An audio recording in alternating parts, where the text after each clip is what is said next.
Kita ke Ari. Selamat malam Pak Ari. Selamat malam. Selamat malam Pak Yusuf. Iya, selamat malam Pak. Yang pertama saya minta tolong Pak Yusuf tanyakan ke Ibu Grace berapa umur beliau saat ini. Karena saya pengen tahu kesaksiannya itu benar atau tidak, Pak. Saya pikir kalau soal umur sih saya tidak perlu tanyakan ke beliau ya. Begini Pak. Salam. Saya Yusuf, salam kemenangan. Shalom Pak Kacil. Iya, salam sadar. Ya ini orang yang belum nyadar. Hari ini kan belum nyadar. Masih mabok Arab dia. Enggak Pak Kacil, mohon maaf Pak Kacil. Saya mau tahu apakah Ibu Grace itu kesaksiannya benar apa tidak. Pertama, saya umur 40 Pak Kacil. Tinggal gini. Ya. Saya umur sekarang 40 dan pada tahun 2000 pada kejadian itu saya sedang kuliah di Bandung dan saya tahu tentang Laskar Jihad. Makanya saya ingin bertanya tentang umur Bu Grace seperti apa. Pada tahun itu tuh saya pengen ngambil benang merahnya. Berapa umur dia sekarang? Berarti kalau dikurangin 21, berapa umur dia saat itu? Mau bohong mau kagak itu nggak penting karena itu bukan mengarah kepada keselamatan. Kalau bohong itu namanya yang harus ditanya itu kalau orang murtad itu nggak berbohong, beda dengan mualaf. Mualaf itu pendusta semua banyak kan. Oke. Berarti tolong tanyakan berapa umur Bu Grace sekarang saat ini? Saya mau tahu apakah dia bohong. Bu, nanti dicek di nomor KTP Bu, bahaya tuh alamat Bu. Ini orang ini ngaco Bu. Nggak perlu dan nggak penting. Pak, saya nggak saya nggak nanya alamat Pak. Saya nggak nanya. Ya, kalau misalnya orang itu tidak, sekarang kan udah itu online. tidak ini ya, tidak etik ya. Nanti diketahui. Tanda tanya. Ari.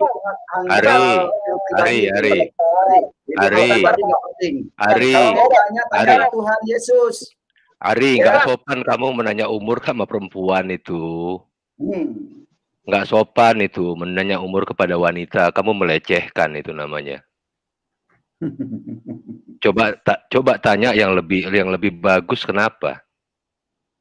Masalah umur ditanya. Iya. Tanya yang lain. Itu yang nggak penting itu. Kamu kan bisa menilai dan menerka kira-kira Ibu Grace ini usia berapa. Ngapain ditanya-tanya? Nanti kamu tanya lagi berat badan berapa. Repot urusan sama kamu ini. Nomor sepatu berapa? Gitu. Kalau tanya nomor sepatu sama nomor leher nggak berapa nggak apa-apa. Mau dibeliin kalung sama sepatu boleh. Tanya yang lain lah. Kalau enggak saya tanya hadis sama kamu boleh nggak nih? Ya. Ditanya hadis dia bawa pelur dia. Teman-teman sebentar. Bu Grace bisa kameranya ditutup aja Bu, biar sinyalnya lebih kuat, kameranya ditutup aja. Oke. Nah, itu dia. Salib hati. Pak, saya cuma pengen tahu Bu Grace itu menikah tahun berapa, Pak? Cuma pengen tahu tahun 99 itu beliau umur berapa kan kita bisa nebak. Tidak etis itu bertanya begitu. Itu bukan pertanyaan ini. Pak, berarti kesaksiannya palsu, Pak. Kok ya silakan aja mau diartikan palsu mau kagak terserah. Yang palsu pertama itu begini, kamu. Pertama kamu begini Pak Kacil. Pertama begini bahwa kamu jangan menghakimi. Enggak. Kamu jangan menghakimi. Apa yang kamu tahu? Kalau nggak mau dihakimin, buka aja terbuka. Pertama begini, Laskar Jihad 90% yang berangkat tahun 2000 itu rata-rata umur 20 tahun, Pak. Bukan abu-abuan, bukan umur yang tidak bawa istri, Pak. 99% tidak bawa istri. Makanya ketika dia bersaksi bahwa di sana banyak umur, kamu ini menghakimi orang, ya. Bagaimana kamu bisa tahu kamu ada di Bandung sementara Ibu Grace adalah orang yang bersentuhan langsung dengan kejadian itu. Itu makanya saya bilang umur saya sekarang sudah 40 Pak Yusuf. Pada tahun kejadian saya sedang kuliah. Sehingga saya bisa Pak Yusuf bisa mengatakan bahwa saya ketika kejadian saya sudah dewasa. Saya pengen tahu Bu Grace cerita bahwa kamu ini kan tadi sudah dijelaskan bahwa dia orang Poso. Ngapain dia ke Poso? Emang dia di Poso? Kamu ini aneh. Bawa-bawa istri. Mana ada bawa-bawa istri? Dia orang Poso kok. Nih. Orang kejadiannya di Poso. Kadang nggak nyambung bicara Laskar Jihad bawa istri, Pak. 99% Laskar Jihad itu masih muda dan tidak ada yang bawa istri. Makanya saya Loh, bingung, itu dia kan kesaksian palsu. dia kan orang Poso. Kamu ini kok tulalit ya? Enggak, hari itu tahu dari 40%, 40% Laskar Jihad. Laskar Jihad. Laskar Jihad waktu itu pergi emang sekitar kamu- 2.000 orang. Emang kamu tahu Laskar dari Jihad? mana? Kamu Laskar Jihad? Saya bukan emang? Laskar. Saya bukan Nah, Laskar Jihad, Pak. Tahu dari mana? Nah, terus kamu bisa membicarakan seperti itu bagaimana caranya? Karena Kamu saat bukan itu saya Laskar sedang Jihad. kuliah. Gini, ketika saat Jadi itu saya sedang kuliah. Kamu kuliah di Bandung, kejadiannya Saya di kuliah di Poso. Bandung. Ah, Betul. terus kejadiannya di Poso. Terus Banyak kamu orang ngapain? Banyak orang Nah. Bandung yang meninggal di Poso, Pak, karena memang mereka ikut Laskar Jihad dan saya tahu, sehingga saya yakin kesaksian Bu Grace itu palsu. Saya tahu pertanyaan Ari arahnya, tujuannya. Anda itu sedang mendeteksi orang. Saya paham. Betul, Udah, saya mau Ari, mendeteksi Ari, bahwa Ari. kesaksian Pak, mending kita bahas Gini, hadis gini. aja lah. enggak, gini Mending kita pertama. bahas hadis. Ini Mending bisa kita dikatakan hoax loh, Pak. Ini bisa dikatakan nggak hoax loh nggak ada karena yang menyebarkan hoax. palsu, berita palsu. Pertama, apanya Pak, yang palsu? Apanya yang palsu? Laskar Jihad 99% tidak bawa istri. Dari mana Loh. dia memberikan kesaksian bahwa Laskar Gini Jihad loh, punya Mas 3 Ari, istri, punya sebentar. 4 istri. Anda diam dulu. Mas Ari, Anda diam dulu ya. Anda bisa tahu mereka itu umur 20 yang dikirim ke sana. Berarti Anda itu salah satu yang terlibat di dalam kelompok itu. Bagaimana Anda bisa tahu kalau itu mereka umur 20 semua? Terus kemudian Anda berkata, banyak orang Bandung yang tidak pulang karena mati di sana. Berarti Anda tahu betul peristiwa itu. Gitu loh. Kemudian Anda mengatakan ini berita hoax. Hoax dari mana? Mulutmu tuh yang hoax. Kalau berbicara itu bicara yang benar, begitu loh Mas Ari. Jangan cuma asal keluar suara aja Anda ini. Silakan Pak Kaceh. Ya, orang semacam ini sok tahu, sotoy. Contoh sok tahunya katanya Muhammad Pak, utusan Allah. Saya mau memberikan tidak ada. saksi ya. Saya mau membuktikan. Jadi katanya Muhammad itu Saya akan mau membuktikan membawakan bahwa manusia Bu Grace surga. itu bersaksi Gimana palsu. buktinya? Kalau Dan memang katanya- tidak bersaksi palsu, berikan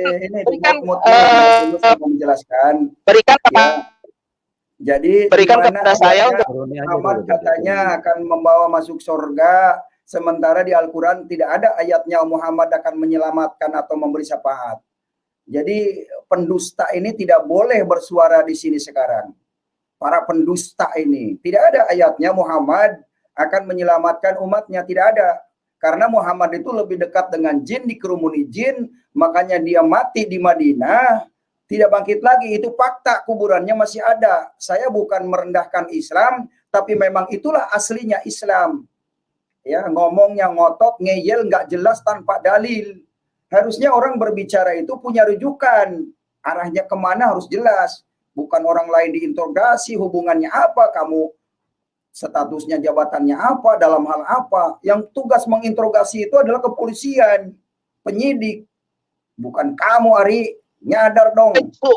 saya seuzon bahwa kesaksian Bu Grace adalah palsu. Bagaimana? Bisa buktikan nggak bahwa Bu Grace itu tidak palsu memberikan kesaksian? Muhammad bin Abdullah tidak ada di Al-Quran, berarti Nabi palsu. Pak Aceh, ini kan sedang tentang persaksian Bu Grace. Nabi Muhammad, Nabi utusan Allah, di mana? Mas Ari. Ya Pak Yusuf, gini loh Pak Yusuf, Anda bilang, sekarang saya mau tanya, yang Anda bilang palsu ini apa sih sebetulnya? Begini Pak, kan saya bilang bahwa 99% Laskar Jihad yang pergi ke Poso itu tidak bawa istri. Dari mana ceritanya dia Pak? Ceritanya Bu Grace bahwa dia bilang dia bawa. Mas Ari, sebentar. Anda tahu dari mana mereka tidak bawa istri? Apakah Anda yang utus mereka? Itu salah satu teman-teman saya. Tapi saat itu saya tidak ikut Laskar Jihad. Jangan cuma bicara begitu. Kalau Anda yang mengutus mereka, Anda bisa berkata seperti itu. Ari, kamu salah makan obat ya? Ari, komunikasi tidak jelas. Ari, kamu masuk room salah makan obat kali ya? Enggak. Kita bahas hadis aja lah, bahas hadis. Ari, maksudnya gini. Di sini memberikan kesaksian kesaksian fitnah gitu loh Pak. Ini nggak bisa. Saya nggak nanya. Saya nggak nanya umur. Adalah semuanya palsu itu maksudnya. Jadi apa yang mau disampaikan di Pak Yusuf itu adalah murtad palsu. Dia udah kepanasan itu. Karena Muhammad Kacem membongkar bahwa Islam itu adalah Muhammad itu tidak bisa menyelamatkan umatnya. Karena dia dekat dengan jin. Dan Saya penyembah berani batu, bertanggung jawab karena ayatnya ada. Nah ini kepanasan. Jadi jangan dengerin itu yang kesaksian di Pak Yusuf itu palsu. Itu tujuannya. Agar orang itu tidak percaya. Jadi itulah sifat jin begitu.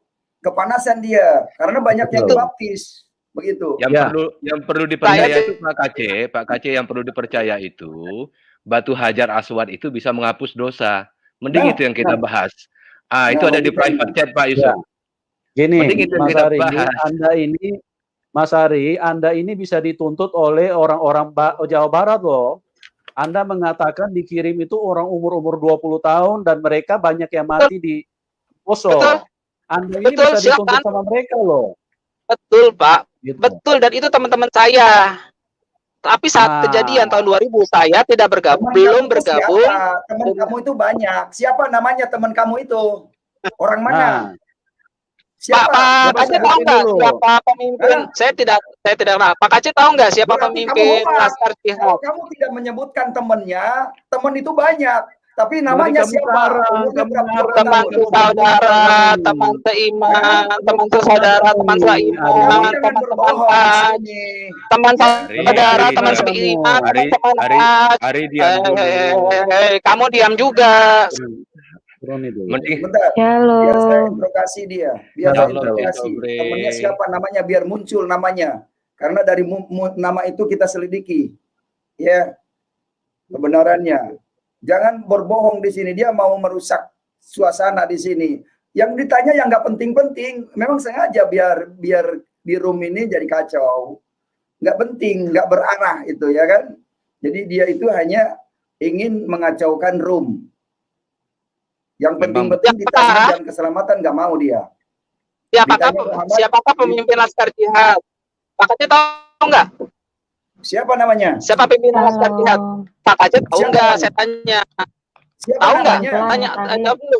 Tahu nggak? Siapa namanya? Jawab dulu. Ya. Pemimpinnya tahu nggak? Saya akan menjawab pertanyaan kamu karena saya tahu kamu itu mau menjebak supaya saya berfitnah. Nggak tahu. Kamu sebutkan aja. Saya tahu. Gini Mas Ari. Mas Ari namanya Jafar Umar Talib. Oh, sering dengar. Jafar Umar Talib usianya berapa yang dikirim ke sana gitu loh kamu ini. Jafar Umar Talib itu salah satu pemimpin Laskar Jihad.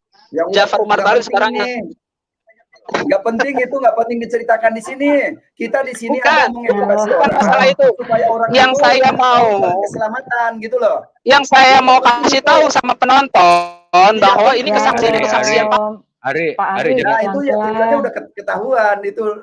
Umurnya Bu Grace. Ari jangan teriak-teriak, Ari. Hari ini saya mau teriak. Masalahnya saya tidak untuk bicara. Kamu dulu biar ngomong sendiri. Orang bicara. Iya, teriak-teriak. Kita ngobrol. Pemimpinnya Jafar Umar Talib. Jafar Umar Talib itu berapa usianya? Sudah kakek-kakek tuh. Iya. Kau bilang udah meninggal dia. Pak Yusuf. Dia tujuannya salah satunya adalah mau memframing bahwa yang kesaksian di Pak Yusuf ini semuanya berbohong. Mau begitu tujuannya, biar didengar publik itu tujuan dia. Udah tahu saya. Udah kebaca di arahnya. Dia kenal baik. Dia kenal baik dengan pimpinannya, berarti teman baik dia itu. Oh iya, makanya dia betul. Halo Pak Yusuf. Halo Pak Kacet, Pak PTL, Pak Kasih. Halo. Ya untuk Ibu Grace, pokoknya tetap semangat lah bersama Tuhan Yesus menjangkau jiwa. Kalau untuk Pak Ari, saya kasih contoh case-nya Pak Saifuddin Ibrahim ya. Dulu waktu Pak Saifuddin Ibrahim beliau meninggalkan Islam, banyak yang fitnah, murtadin odong-odong. Pak Saifuddin Ibrahim itu bukan dari Islam. Pak Kacet juga digituin sama, saya juga digituin. Kalau saya sih gampang, kalau kamu menuduh saya seperti itu, ini nggak penting Laskar Jihad ini itu ngapain?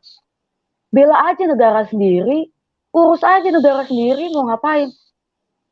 Negara sendiri yang harus diurus. Itu loh, Mas Ari, mindset kamu itu harus dirubah supaya kamu jadi warga negara Indonesia yang cerdas. Betul. Bagaimana bagaimana kamu bisa menjadi quality WNI warga negara Indonesia yang cerdas, turut serta membanggakan, mengharumkan Republik Indonesia. Itu Ari, rubah mindset kamu, nggak penting Laskar Jihad. Itu bukan Gitu. Laskar Jihad, sis. Laskar jahat. Makanya saya bilang dia kepanasan karena dulu waktu kasusnya Pak Saifuddin Ibrahim, beliau juga difitnah bukan dari Islam. Pak KC juga. Jadi yang bagaimana yang harus orang Islam? Apakah bayi yang baru lahir diazankan juga kalau dia bisa keluar dari iman Islam, misalnya dibawa sama ibunya yang sudah tidak di Islam? Apakah dikatakan bayi itu juga bukan dari Islam? Kamu kira-kira punya Semua bayi yang lahir itu di sehat nggak? Islam. Saya punya. Saya Tidak mau ada. menjelaskan dulu Ari ya. Saya Jadi, punya. Sekarang saya nggak peduli Bu Aud. sebentar Ari. Jadi untuk Nggak punya case etika masalah si hari ini. Jadi untuk case masalah mereka fitnah itu saya rasa tidak penting karena mereka takut. Yang penting itu bagaimana caranya nanti selamat nggak, kita bisa ke surga yang benar atau tidak, bisa ke surga yang kudus atau tidak. Berita Kalau hoax surganya itu saja membahayakan. Ya iya, Kamu- sekarang kan terus udah kamu bahaya menuduh dengan saya berita bilang, hoaxnya saya bilang Muhammad bahwa tidak bisa menyelamatkan. bahwa Bu Audrey, Tapi Bu- Islam Bu- ngomong Muhammad Udah, itu akan Ari, menyelamatkan. udah, Ari. Begitu loh. Ari, Ari, mending apa kita Pak? berita hoax itu membahayakan Indonesia. Orang rela bom bunuh diri karena apa? Mati jihad dapat bidadari 72 itu hoax itu. Hadisnya bikin hoax gitu kan. Iya. Makanya Kasihan orang malah. jadi mau mengorbankan dirinya karena pengen dapat bidadari. Itu berita hoax membahayakan Indonesia itu. kalau Tengku Zul Bunuh-bunuhan. bilang 4.900, Pak, bukan 72, 4.900 Nah, itu dia. bidadari. Nah, Itulah itu juga hoax. yang saya mau, Nah, itu juga saya Udah, mau Ari, kritisi bahwa mending tidak kita- begitu. Tidak, Ari, tidak, mending- tidak satu, Ari, tidak mending satu kita bahas helai hadis. itu 72. Ari, Ya, saya kasih tahu, mending saya bahas kasih tahu. hadis. Kamu bisa nggak bicara pelan-pelan Muslim? Ari, Santai mending aja. Saya tidak dikasih kesempatan untuk bicara, bagaimana sih bisa Karena kamu pelan? tidak bisa menjaga etika kamu. saya lagi Saya- tes mic baru saya saya tidak nih, pernah- Ari. saya Saya tidak minta pernah saya minta kamu izin untuk bicara bicara. ya. Saya minta izin untuk Ari, bicara diam sebelum. dulu. Ari, diam dulu, Ari, diam Gantian. dulu. Saya bicara ya. Terima kasih kesempatannya. Silakan, Pak Kasih. Saya tidak Ya. berbicara sama Ari ini ya. Saya tidak bicara sama Ari. Ya, Ari diam saja. Saya ingin berbicara sama siapa ini? PTL. Jadi begini Pak PTL ya. Saya juga bingung Pak PTL. Siapa Orang kasih? memberi kesaksian, memberitakan firman Tuhan, terus orang kepanasan. Biasanya yang mendengar firman Tuhan kepanasan itu biasanya Iblis. mereka itu sudah dikuasai iblis loh. Iya. Betul. Iblis itu. Tidak suka mendengar yang baik-baik. Setan iblis itu tidak suka mendengar yang baik-baik, suka mendengar yang menyesatkan. Kan begitu. Tapi Betul. Sekarang- kesaksiannya itu kan harus dibuktikan, Pak.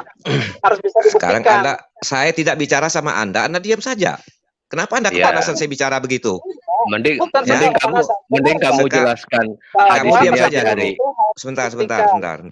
Sebentar. Apakah Di-mute saja deh, Pak. kesaksian itu benar Pak, apa palsu? Di-mute saja dia, Pak. Di-mute saja Ya, dia saya itu. yakin Itu setan iblis, setan itu. Aja. Ya, turun aja. Jadi itulah ya. Dalam kekristenan kita berani tampilkan loh kesaksian live lagi, ya kan? Silakan masuk lagi. Tetapi kalau yang mualaf berani nggak? Hanya monolog, ngoceh-ngoceh di luar. Nggak berani. Itu tandanya apa? Itu baru hoak. Iya, kita berani karena kita benar, ya kan?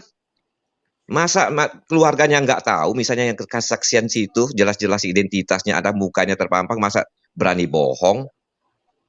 Kenalannya banyak kok. Tetapi coba mualaf, berani nggak tampil secara live, ya interaktif? Nggak berani, ya. Kalau kita mah berani, nah itu baru yang tidak berani itu baru hoak. Iya. Tadi si Nandar masuk sudah pakai nama Elizabeth lagi.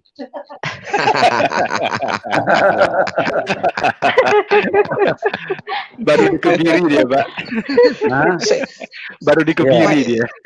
Saya bingung Pak Yusuf ya. Kenapa bisa begitu Pak Yusuf? Kok mereka kepanasan Pak Yusuf? Bingung ya, kita kan? karena, Apa ya? karena roh yang menguasai mereka, Pak, beda, Pak. Beda ya.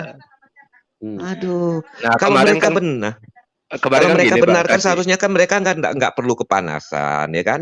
Bentengi diri kan gitu. Kenapa harus kepanasan? Aneh, sungguh aneh deh. Sungguh aneh, Ya. betul. Ya. Apa ya, takut dengan kebenaran. Ya. Coba Nah, lihat yang kalau kesaksian itu. Bukan kalau gampang orang memberikan kesaksian. Pikul Ya. salib. Ya, dari hidup enak jadi hidup susah. Ya, kalau bukan karena Tuhan, apalagi kan? Nah, kalau orang dari susah kemudian mau hidup senang, lantas dia pindah jadi hidup senang, ya, itu bukan mengikut Tuhan yang benar. Ya kan? Itu hanya cari material, hanya mencari nama. Ya.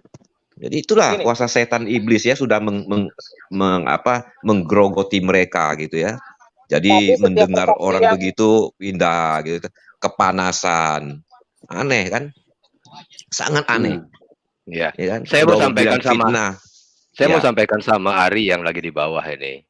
Harusnya kamu jangan berpikiran ke situ. Artinya itu kesaksian dia memang orang Poso satu ya, Ari ya. Kemudian makna dari kesaksian yang dia sampaikan adalah bagaimana Tuhan Yesus datang menjamah dia, datang menemui dia, kemudian menyembuhkan dia dari penyakit yang dia alami. Itu adalah kesaksian yang luar biasa yang dia alami. Apa urusannya dengan jihad-jihad kamu itu? Ya, tidak ada urusannya. Memang ada urusannya. Tapi Terus? beliau di awal itu berbicara tentang Tidak usah, Ari. Lagian apa yang mau dibanggakan Kepanasan, dari Laskar Jihad? Iya. Apa urusannya dengan laskar jihad?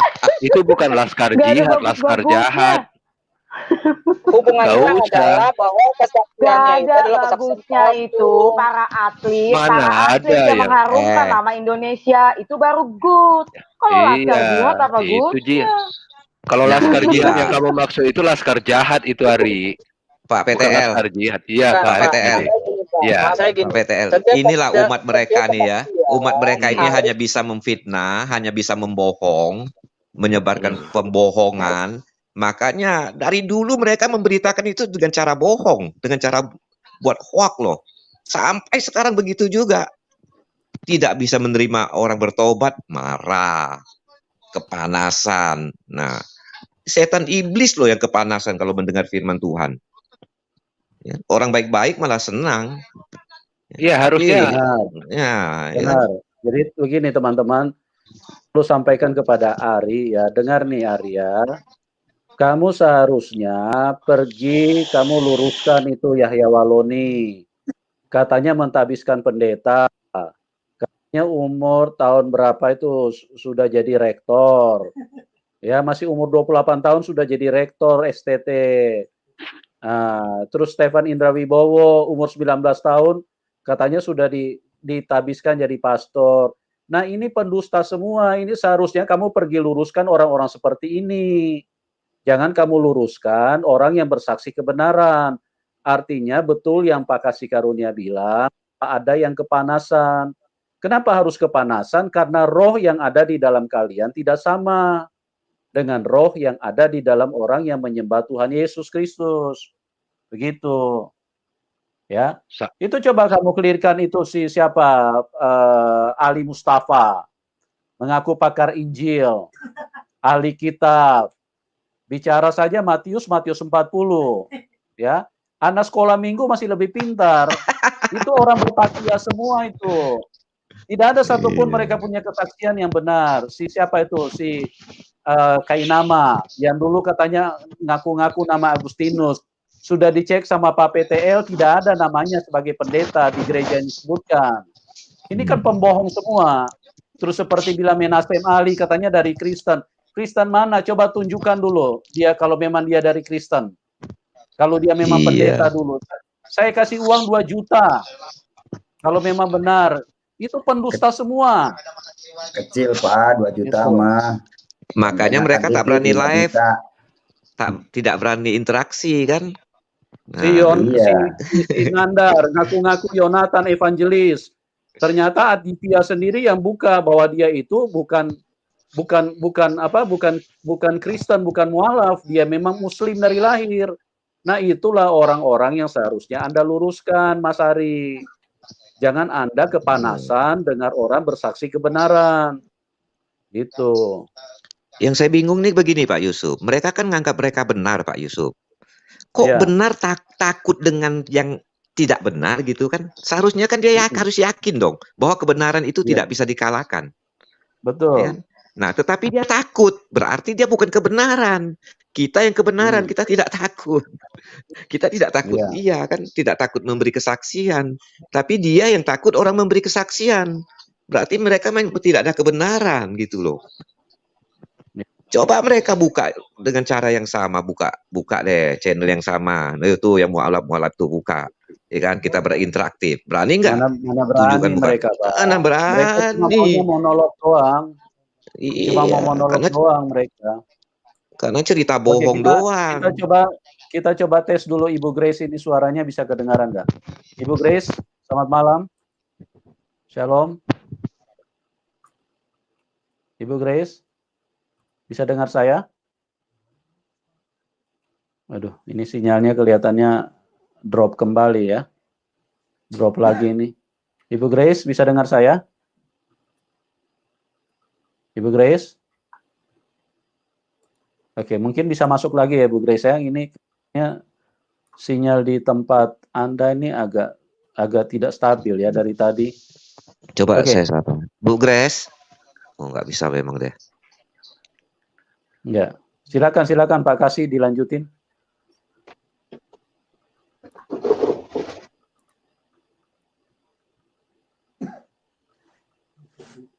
Ya. Pak Kasih, bisa dengar? Ya, saya ingin Silakan, berpesan kepada mereka-mereka yang kepanasan itu ya. Padamkan dululah api yang ada dalam dirimu sebelum api itu membakar dirimu sendiri. Ya. Jadi hanya kuasa kegelapan yang tidak senang mendengar kesaksian kebesaran Tuhan. Kalau merasa benar, kenapa harus takut? Beritakan saja kebenaran. Ya kan? Beritakan, tidak berdakwah sana. Jangan takut dong. Kenapa harus takut? Aduh, ampun deh. Ya kan? Kalau merasa benar, jangan takut. Iman Anda tidak akan tergoyah kalau Anda itu benar-benar beriman dan Anda itu benar. Ya. Hanya Anda mungkin ya nampak benar. Bukan menyembah Tuhan yang benar sehingga ketakutan. Setan iblis juga ketakutan. Tidak ada pendukung. Bagi kita bukan masalah jumlah.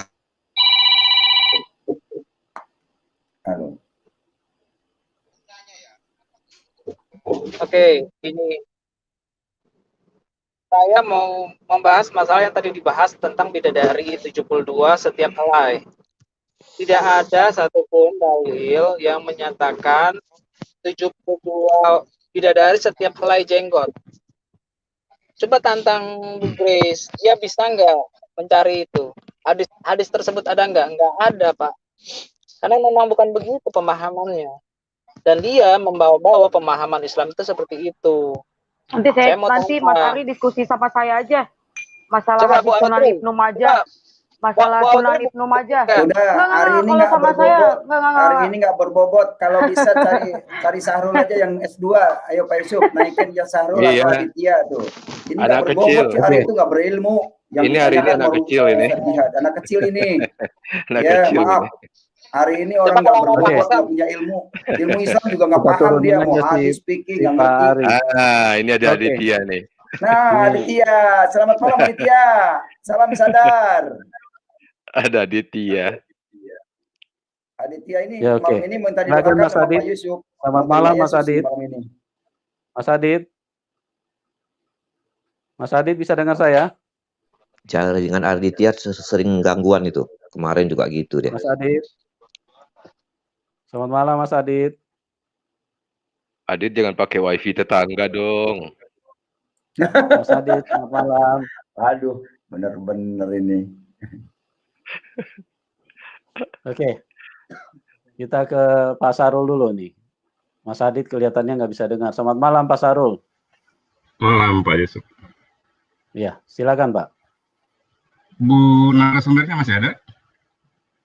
Ya, ini jaringannya kelihatannya agak sulit ya. Jadi agak ini Pak. Tadi ada, sekarang terputus.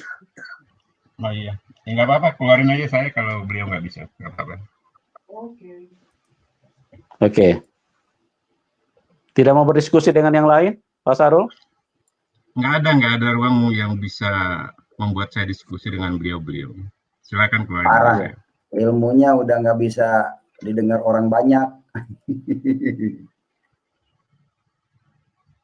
Kayak anak Silakan, kecil Pak aja. Sarul. Kayak anak Silakan, kecil aja kalau- nggak bisa keluar sendiri, mau dikeluarkan. Ya, kalau ini Bapak kalau mau keluar sendiri aja Pak. Keluar silakan. sendiri aja, Pak. Ngapain di sini?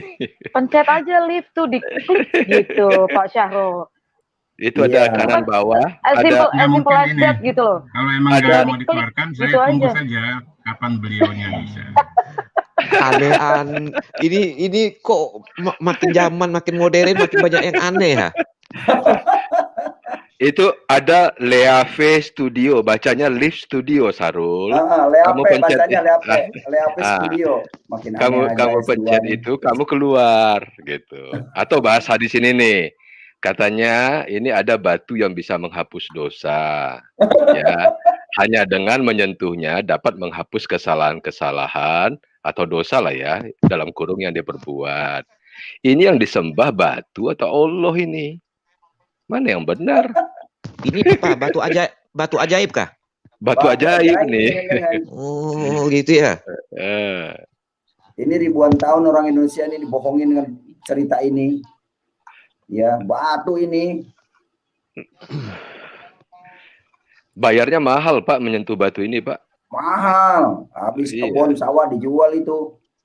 Iya. Tapi memang Biasa. hebat ini batu. Makanya Saya pernah saya ikut nonton, Yesus karena saya pernah paham. nonton loh, ada yang sampai nangis-nangis ciumnya ya. Iya, benar. Benar. Nangis dulu. Eh, Saya dulu nangis waktu baru. Setelah nyadar, loh, kok ini batu? Saya pegang meraba semuanya. Loh, batu. Kenapa saya disuruh nyembah batu oleh orang Arab? Gitu. Itu setelah nyadarnya yang kedua. Kalau dulu nangis, aneh. sekarang Pak Kece Sekarang tertawa. ketawa saya. Karena ada Tuhan itu selalu mengetawakan orang yang bunuh-bunuhan tapi masuk surga dua-duanya. Jadi, Nah, saya mau komentar tentang hadis ini ya Pak Kece. Pak siapa Pak Karunia ya? silakan. Pak Karunia tahu. Pak Iya, saya Ari, tentang hadis ini, berdiskusinya ya. yang terarah ya Pak. Berdiskusinya Oke, yang tentang- terarah ya. Kalau tidak terarah, Oke.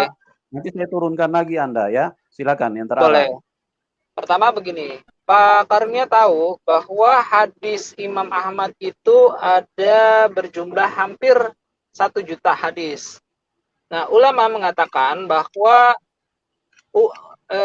Imam Ahmad itu menulis semua hadis yang beliau dengar, baik yang sahih maupun yang doif dan maudhu, palsu. Doif itu lemah. Nah, pertanyaan saya, ini ada di kitab apa? Apakah ada di kitab di atas itu ada tulisan kumpulan hadis-hadis sahih atau kumpulan hadis-hadis maudhu atau kumpulan hadis-hadis doif? Yang pertama itu. Yang kedua, pertanyaan saya, setiap hadis pasti akan dijelaskan para ulama. Berani nggak tampilkan penjelasan ulama? Jangan cuma nyomot 1-2 ayat. Ya ini hadis dari Musnad Ahmad. Musnad Ahmad Begitu nomor. Pak Yusuf, Pak Karunia. Ya, Bisa ini Musnad mengerti pertanyaan saya? Ahmad. Halo, ini Musnad Ahmad. Kenapa Musnad Ari? Ahmad. Yang nampilkan bukan saya Pak Ari. Halo? Ya, kenapa Ari? Ya. Halo? Ya, Yang tampilkan saya ini PTL. Halo?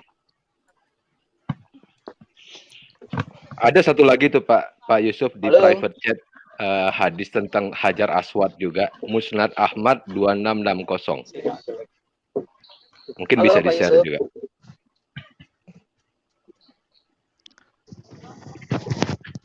Halo. Iya. Gimana, Pak? Sorry, saya kurang dengar Halo. suaranya. Ya, Ri, kenapa, Ri?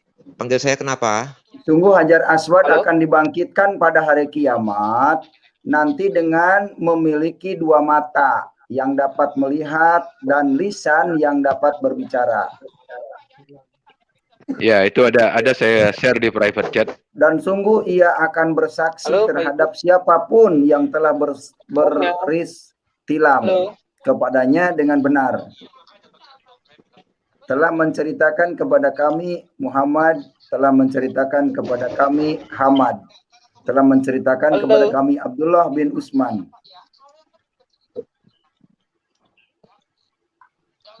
Halo. Kita bisa dengar dia nggak bisa dengar kita. Iya, kena jin gua hero dia itu. Halo. Suara saya kedengaran nggak, Pak? Iya. Bagus. Kedengaran ya. Nah, ini Ya, ada Mas hadis lagi Ari. nih. Mas Ari, silakan Mas Ari. Halo, tes 1 2. Mas Ari. Halo. Ya, silakan Mas Ari. Ya, Mas Ari, silakan ngomong Mas Ari. Silakan Mas Ari, bisa dengar? Tes. Halo. Mas Ari. Kalau nggak bisa Pak keluar Kece. dulu, nanti masuk lagi Mas Ari. Pak Kece, Hajar Aswad itu batu ya, Pak ya? Batu hitam. Terus dibangkitkan pada hari kiamat dengan memiliki dua mata yang dapat melihat dan lisan yang dapat berbicara. Sakti banget ini batu ya, Pak. Halo. Yang menarik Dan lagi ada batu bisa bawa Halo, baju tes. Musa. Tes. Dan Iya, sungguh ia Pak akan Ari, bersaksi. dengar, Pak. Dan sungguh ia Halo, akan halo. bersaksi kepada siapapun. Beristilam itu apa maksudnya, Pak Kece? Sebentar, Ya. kita panggil Ari. Ari. Beristilam itu apa maksudnya? Itu Pak Yusuf, Bu Grace Istilah sudah itu ada ya? bermimpi. Suaranya nggak ada ya? Pak Ari, Bermimpi. bisa dengar Iya, ya Pak ya? beristilah. Sebentar, Apa Pak itu? Istilah itu ngimpi. Ada Mas Ari. Pak Ari, bisa dengar Halo.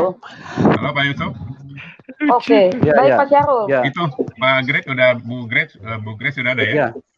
Sudah ada. Tolong ditanyakan ke beliau, sholat yang dirubah pada saat takbiratul ihram dan ruku itu apa itu? Tanyakan saja. Ya, Bu Grace bisa dengar saya? Tes. Bu Grace. Halo Ibu Grace. Sampai nih Pak Yusuf nggak ada dengar suaranya. Ibu Grace bisa dengar saya? Ari keluar dulu, coba nanti baru masuk lagi. Ibu Grace bisa dengar? Halo Ibu Grace. Ibu Grace bisa dengar? Ya. Kayaknya lagi Kelihatannya sulit tersambung ya, Pak. Ada gangguan sinyal itu, Pak. Ya. Bu Grace bisa Silakan dengar? Mas Ari, silakan Mas Ari.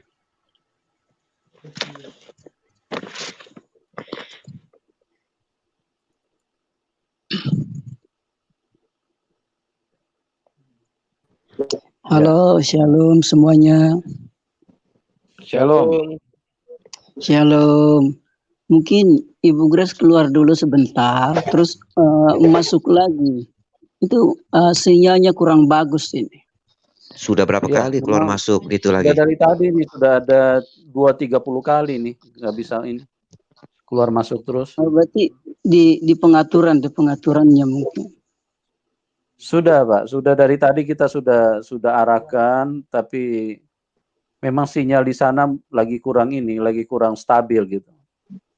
Lagi kurang mendukung. Jadi Tadi mulai saja terlambat Pak Yusuf ya? terlambat 2 jam. Hah? Tadi mulai saja terlambat ya? Mulai saja terlambat 2 jam kita, Pak. Oh. Jadi dari tadi memang sinyalnya sudah seperti itu. Ya, silakan Pak Abu Nawas, mau sampaikan apa Pak? Silakan. Mau diskusi sama siapa Pak? Mau diskusi ke Mas Ari? Mas Ari bisa dengar saya nggak, Mas Ari? Bisa. Tadi kenapa nggak kedengaran Pak Yusuf? Ya, itu mungkin sinyal ya. Kita dari tadi juga dengar suara Anda, tapi Anda nggak dengar suara kita gitu. Oh iya. Oke. Oke, Mas Hari, silakan. Mas Hari, Ya. mau nanya Ya, boleh Pak. ya? Tanda-tanda Boleh. kenabian itu kalau dalam Islam apa ya, Pak? Tanda-tanda kenabian dalam Islam. Nabi siapa, Pak? Ya, ya nggak tahu, Pak. Nabi kan banyak. Kalau kayak di ajaran kami, Nabi itu adalah orang yang dinubuatkan dan bernubuat. Kan itu kalau Nabi.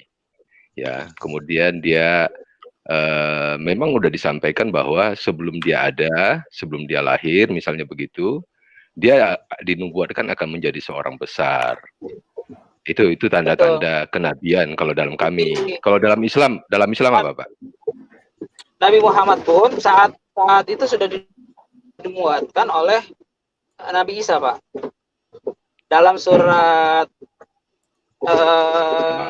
yang Iskola Musa, Iskola Isa, dalam surat Asyaf, surat Asof. Salah, Pak. Surat Asof ayat. Sebentar, coba Pak Yusuf buka. Pak Yusuf coba buka yang di private chat, Pak Yusuf. Beda, Pak. Beda. Kalau di Sahih Muslim, di Sahih Muslim, sebentar Pak. Di Sahih Muslim 4329 ini tanda kenabian itu adalah tai lalat sebesar kutil, Pak. Bapak baca yang di bawah itu. Bukan, pada tanda kenabian itu ada tahi lalat sebesar kutil, Pak. Itu tanda kenabian Muhammad, Pak.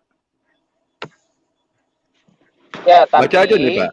Saya pernah melihat bahwa ini kan Sahih Muslim, Pak. 4329 disebutkan bahwa saya pernah melihat dan makan roti serta daging, atau dia berkata bubur daging bersama Rasulullah. Perawi berkata, saya bertanya kepada Abdullah bin Sarjis, apakah Muhammad memohonkan ampun untukmu? Kemudian Abdullah bin Sarjis menjawab, ya, dan untuk kamu juga. Lalu dia membaca ayat yang berbunyi, mohonlah ampunan, hai Muhammad, atas dosamu dan dosa orang mukmin laki-laki dan perempuan. Muhammad 2:19. Abdullah bin Sarjis berkata, lalu saya berputar ke belakang Rasulullah dan saya melihat tanda kenabian di antara dua pundak beliau, yaitu dekat pundak kirinya. Pada tanda kenabian itu ada tai lalat sebesar kutil, Pak. Jadi tanda kenabian itu tai lalat sebesar kutil. Kalau berdasarkan hadis ini. Ya, tapi tolong Pak Yusuf buka surat As-Saff ayat 6, Pak. Oke, baik, kita tampilkan dulu ya surat As-Saff, nanti kita kembali ke hadis yang disampaikan oleh Pak PTL tadi. Oke. Ya. Oke, kita As-Saff, surat As-Saff. Bentar ya, kita share screen dulu ya. Surah As-Saff itu surah berapa, Pak? As-Saff itu surat ke-61. Surah 61 ayat 6. Ayat 6, oke. Surat As-Saff ayat yang ke-6. Saya baca artinya aja ya. Ya, oke. Sebentar, kita share screen dulu ya. Mohon tampilkan dulu Pak Yusuf, nanti saya bacakan artinya. Iya. Sebentar, kita share screen dulu supaya semua penonton juga bisa baca ya, bisa lihat. Oke. Silakan, sudah ada di layar. Halo? Ya, saya bacakan, Pak. Sudah ada di layar. Ya, silakan. Ya, saya bacakan. Dan ingatlah ketika Isa putra Maryam berkata kepada Bani Israel, wahai Bani Israel, sesungguhnya aku adalah utusan Allah kepadamu dan membenarkan kitab yang turun sebelumku, yaitu Taurat,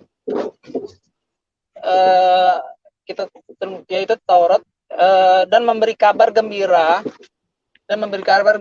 dengan seorang rasul yang akan datang setelahku, yaitu namanya Ahmad. Namun ketika rasul itu datang kepada mereka dengan membawa bukti-bukti yang nyata, mereka berkata ini adalah sihir yang nyata. Nah, jadi nubuat Rasulullah Nabi Muhammad itu sudah dikabarkan oleh Nabi Isa bin Maryam. Itu Pak Karunia, Pak PTL. Iya, tapi kan Muhammad sendiri kena sihir memang, Pak. Betul. Iya, kan Kalau dia kan dari kena sihir. Ya, kena sihir itu tidak lebih, kalau nggak salah cuma 3 hari, Pak. Iya, kena Saya lupa sihir berapa itu. hari ya. Betul. Iya, yang dia menimbun sihir dalam sumur itu loh, Pak. Iya, betul. Tapi setelah itu turunlah surat dengan adanya kejadian itu turunlah surat Qul a'udzu birabbil falaq dan Qul a'udzu birabbin nas, Pak. Itu salah satu asbabun nuzul, Pak. Suratnya apa itu, Pak? Nggak ngerti saya itu, Pak. Qul a'udzu birabbin nas sama Qul a'udzu birabbil falaq. Nggak ngerti saya, Pak. Wajar. Bahasa Indonesia. Bahasa Indonesia aja, Pak. Bahasa Indonesia mungkin maksudnya Mas Ari. Saat Rasulullah itu disihir, sihirnya Kenapa? itu akhirnya terlepas dengan turunnya 2 surat terakhir, yaitu Al-Falaq dan An-Nas, Pak Petel. Jadi kalau Pak Petel buka Al-Quran, itu 2 surat terakhir itu asbabun nuzulnya itu sebab Rasulullah disihir. Gitu. Dan memang saya tidak menyangkal bahwa Rasulullah itu pernah disihir. Oke, Mas Ari, sebentar Mas Ari. Tapi disihirnya kan, dia kan Tolong, Pak setelah disihir dia menimbun sihir itu dalam sumur, Pak. Bukan menimbun sumur. Bapak salah baca hadisnya. Di situ malaikat bertanya. Iya, Bapak salah baca. Konteksnya itu malaikat bertanya, di mana sih barang yang untuk digunakan menyihir Rasulullah itu berada? Nah, para malaikat yang malaikat yang tahu itu memberitahukan bahwa sihirnya itu ditimbun di salah satu sumur. Sumurnya itu juga sumur yang kering, Pak. Memang sumurnya tidak pernah didatangi orang. Tadi dulu Mas Ari sebentar biar saya bisa. Ya, Pak Yusuf, itu Bu Grace sudah ada itu. Ya. Tanyakan saja ke Bu Grace. Ibu Grace bisa dengar suara saya? Ibu Grace? Halo Ibu Grace. Halo, Ibu Grace bisa dengar suara saya? Oke, gini Pak Yusuf, saya live aja. Buat Mas Ari, coba tanyakan ke Bu Grace. Tadi dia bicara bahwa di dalam laskar itu, sholatnya itu dirubah takbiratul ihram dan rukuh. Nah, tanyakan aja, manhaj mana yang dia ikuti pada saat dia menjadi Islam. Itu aja. Itu Mas Ari ya, nitip ya. Baik Pak, cuman saya mau memberitahukan Pak, kita nggak bisa, dia tidak bisa mendengarkan suara kita Pak. Kita hanya bisa... biar Pak Manibulu yang nanya. Oke, Pak Manibulu ya, malam ya. Oke. Ya, Mas Ari, Assalamualaikum warahmatullahi wabarakatuh. Waalaikumsalam warahmatullahi wabarakatuh. Ya, terima kasih Pak Yusuf. Ya, silakan. Silakan Ibu Aubrey.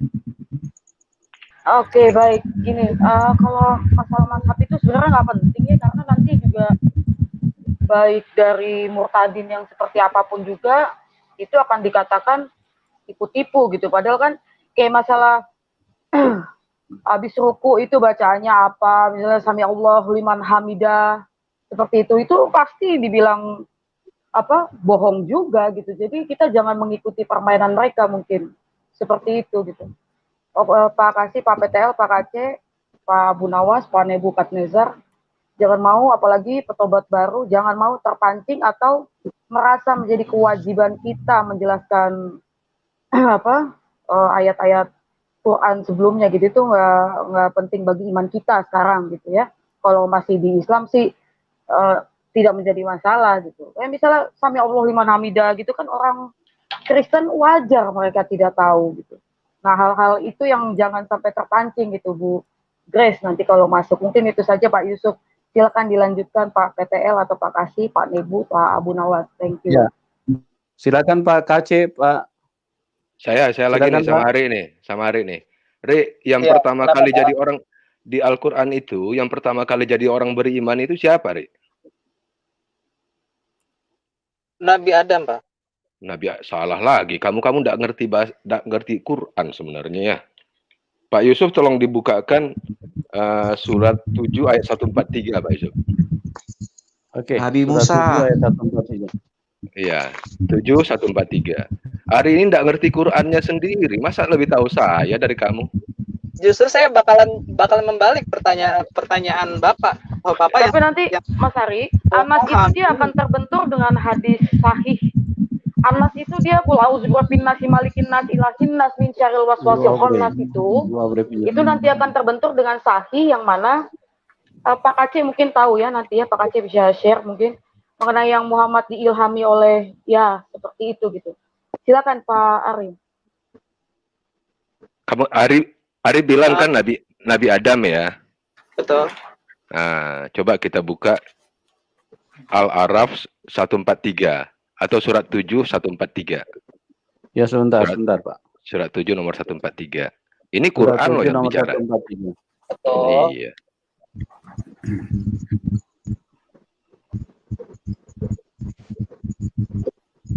Pak Abu Surat Nawas 7 143. Iya Pak Abu. Coba Sudah ada, Ari. Pak. Sudah ada di Ari layar. baca. Ari baca aja, Ari. Maaf Pak, saya pakai handphone. Tolong bantu saya. Ya. Dan ketika Musa datang untuk dalam kurung munajat pada waktu yang telah kami tentukan dan Tuhan telah berfirman dalam kurung langsung kepadanya, ini baru kali ini ya Tuhannya si Ari ini bisa berfirman langsung ke manusia nih. Dalam kurung Musa berkata, "Ya Tuhanku, tampakkanlah dalam kurung dirimu kepadaku agar aku dapat melihat Engkau." Dalam kurung Allah berfirman, dalam kurung Allah berfirman, "Engkau tidak akan dalam kurung sanggup melihatku. Namun lihatlah gunung itu. Jika ia tetap di tempatnya, dalam kurung sebagai sedia kala, niscaya engkau dapat melihatku." Maka ketika Tuhannya menampakkan dalam kurung keagungannya kepada gunung itu hancur luluh, dan Musa pun jatuh pingsan. Setelah Musa sadar, dia berkata, "Maha suci Engkau, aku bertobat kepada Engkau, dan aku adalah orang yang pertama-tama beriman." Kok Adam? Ini pertama beriman. Bukan. Begini, Jadi Musa yang pertama beriman. Ini penjelasannya. Bahwa iman itu adalah percaya. Iman itu adalah percaya kepada Allah. Dan orang yang pertama kali melihat Allah langsung adalah Nabi Adam. Ini kan Quranmu yang bicara ini. Aku ya orang yang pertama beriman. Itu tentang kisahnya Nabi Musa, Pak. Bukan tentang manusia. Kalau Bapak berbicara tentang konteks manusia, maka orang pertama yang beriman. Nah, ini kan Allah yang menceritakan kepada Musa, yang menceritakan kepada Jibril dan disampaikan kepada Muhammad ini. Emang Musa bukan manusia. Kan manusia. ini Jangan keder di sini Jangan bukan gitu. Pak Aceh, sebentar saya kasih tahu dulu bahwa ini bukan, kan sebentar. Ini kan perkataan Allah, kan begitu ya? Ya kan? Surat apa tadi? Lupa saya. 7143, Pak. Oh. 7143. Ini kan perkataan Allah. Katanya kan Quran itu semua perkataan Allah. Ya. Yang dia bercerita ke Jibril. Kemudian Jibril nyampaikan kepada Muhammad, ya kan? Di sini Allah mengatakan bahwa Musa itu adalah orang yang pertama beriman. Ini Allah yang menyampaikan. Itu di zamannya Nabi Musa. Iya, itu penjelasannya bahwa beliau adalah orang-orang yang pertama percaya pada Allah karena beliau yang pertama masuk Islamnya. Nah, iya. Terus kenapa kamu bilang Adam? Ibrahim aja nggak beriman ternyata. Ini kan Musa ini kan jauh setelah Ibrahim. Ini yang pertama beriman Musa loh. Bukan Adam, bukan Ibrahim, atau bukan nabi-nabi sebelumnya. Terus berarti membalikkan logika Bapak. Kalau misalnya Nabi Musa yang pertama beriman, maka Nabi Ibrahim tidak beriman. Maka Nabi Adam tidak beriman. Itu ya memang iya. Memang iya. Tidak, Pak. Kalau dari ayat ini kan begitu. ayat Kan itu baca menjelaskan aja, bahwa Maha Suci Engkau, aku bertobat kepada Engkau dan aku adalah orang yang pertama-tama beriman. Kenapa kamu bilang Adam yang pertama beriman? itu untuk masanya zaman Nabi Musa, Pak, bukan Oh, jadi zaman sebelumnya berbeda. Jadi Allahnya Musa dengan Allahnya Adam beda gitu maksudnya. bukan. Jadi sebelum Nabi Musa itu banyak yang kafir. Oh, Jadi termasuk Adam, Ibrahim kafir itu ya? Tidak, itu dia beriman, dia muslim. Enggak lah, ini yang pertama-tama beriman Musa kok. Bukan Adam. Bapak itu kan Bapak berbicara tentang kitab saya kan, Pak. Kok, Iya kan saya nanya. Iya, makanya saya kasih tahu bahwa ini kan teksnya berbunyi seperti itu. Maha Suci Engkau, aku bertobat kepada Engkau dan aku adalah orang yang pertama-tama beriman. Berarti orang sebelum si Musa ini itu nggak ada yang beriman. Kenapa kamu bilang Adam yang pertama beriman? Itu adalah di zamannya beliau, Pak. Berarti zaman sebelumnya di zaman yang sezaman dengan dia hidup, Pak. Ketika ya, yang tidak berarti zaman sebelumnya belum ada yang beriman gitu ya. Tapi ketika di zamannya Nabi Musa yang hidup sezaman dengan Nabi Musa, maka beliaulah orang-orang yang pertama beriman. Begitu maksudnya, jadi Pak. sebelum zaman Nabi Musa tidak ada yang beriman gitu.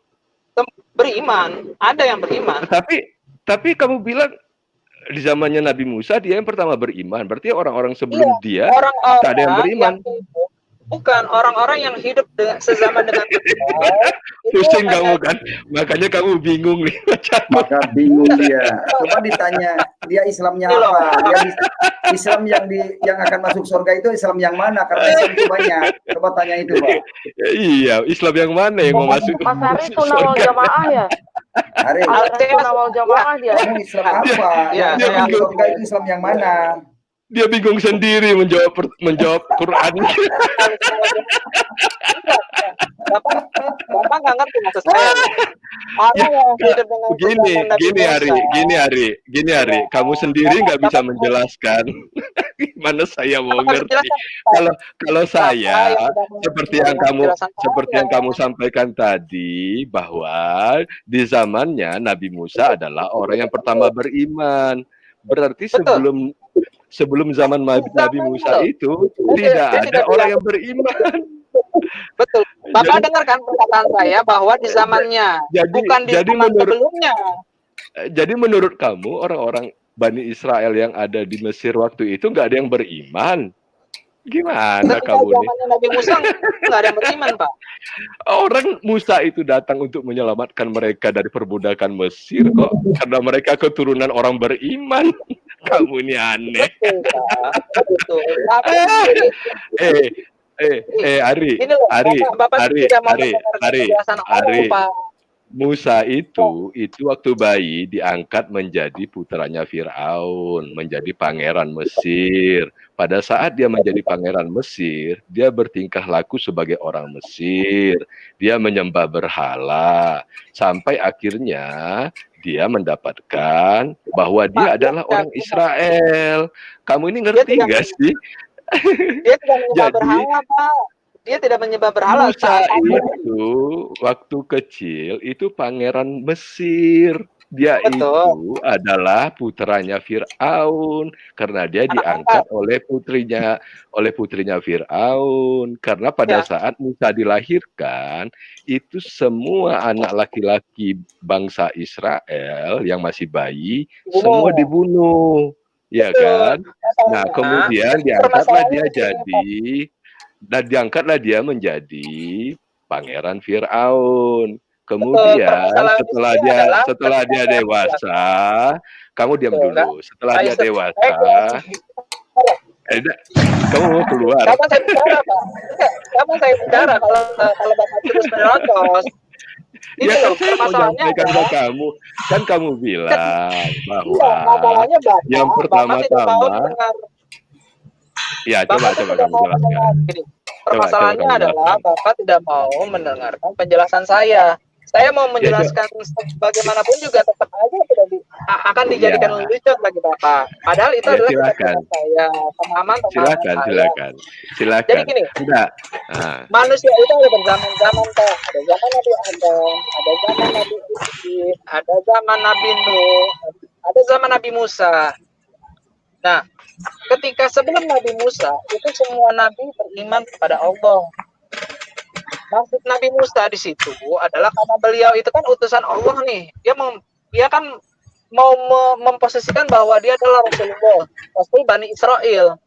Nah, dalam posisi dia sebagai Rasul Bani Israel, dia adalah orang-orang yang pertama percaya kepada Allah. Gitu, masalahnya Bapak tidak mau mendengarkan penjelasan saya dan Bapak hanya mau mengolok-olok saja, ya itu susah, nggak akan ketemu. Bukan kita. Saya mengolok-olok, Ariku sayang.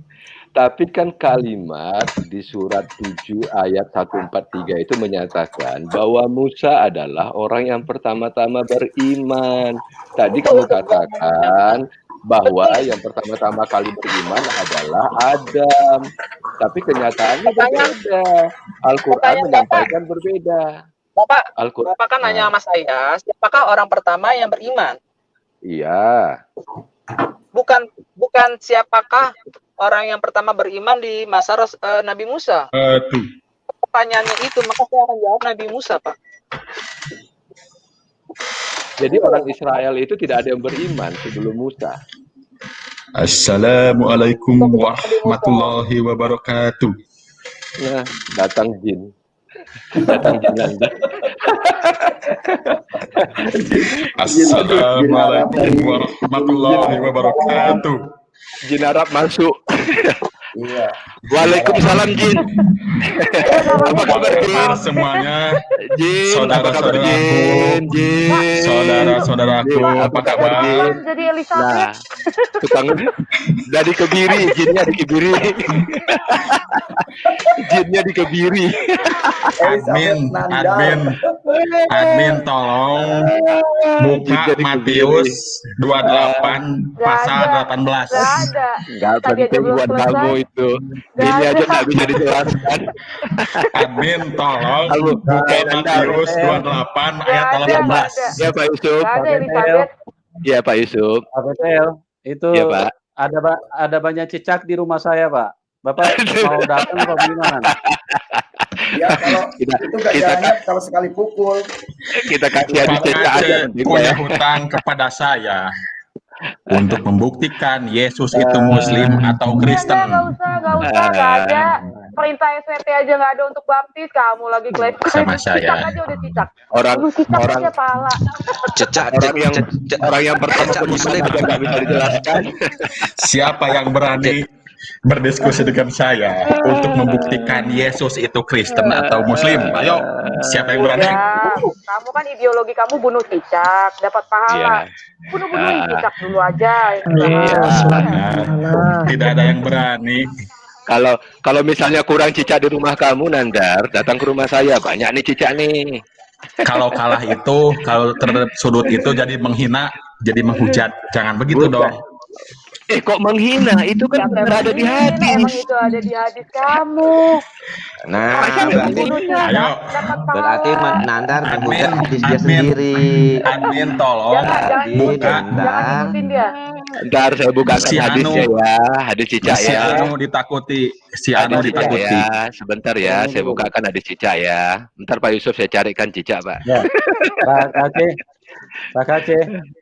Ya. Pak Aceh. Saya mau bertanya sedikit sama Pak Aceh nih. Pak Aceh sudah berapa kali cium Hajar Aswad, Pak? Sering saya selama di Mekah. Jadi dosa Bapak sudah diampuni waktu itu?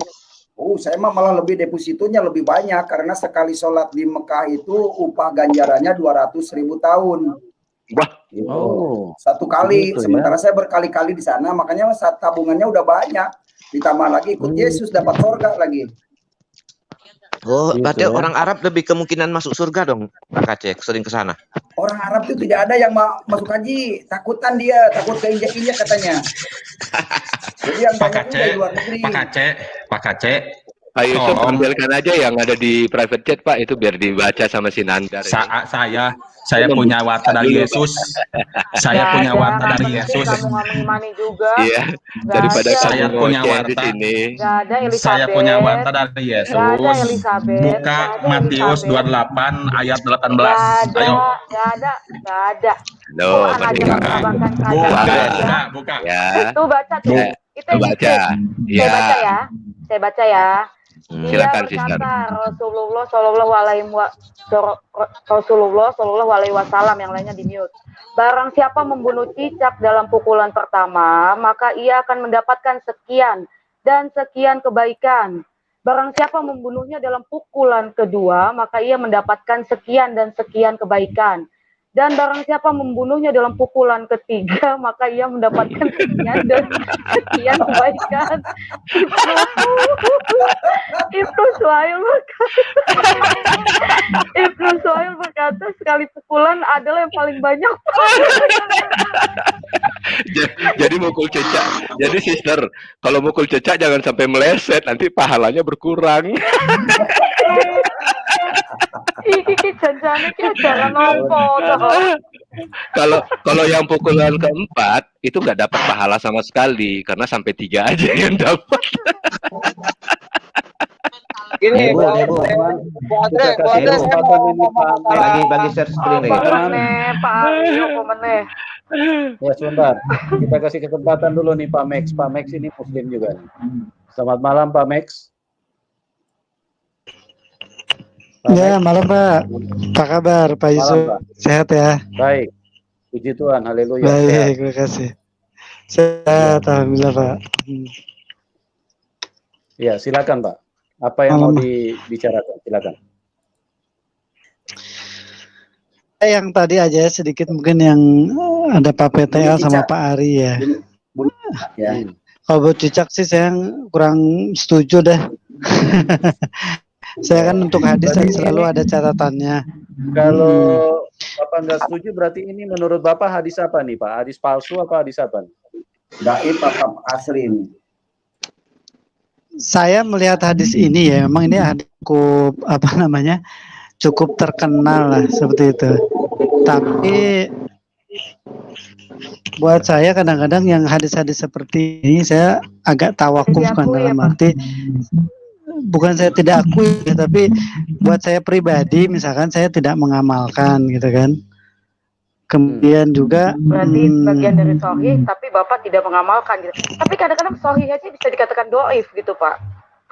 Aubre, itu perintah siapa tuh Aubre? Itu Nah, saran kan siapa ya tuh? bisa Aubre? juga doif ya Perintah kan. The Majesty toh, Pak.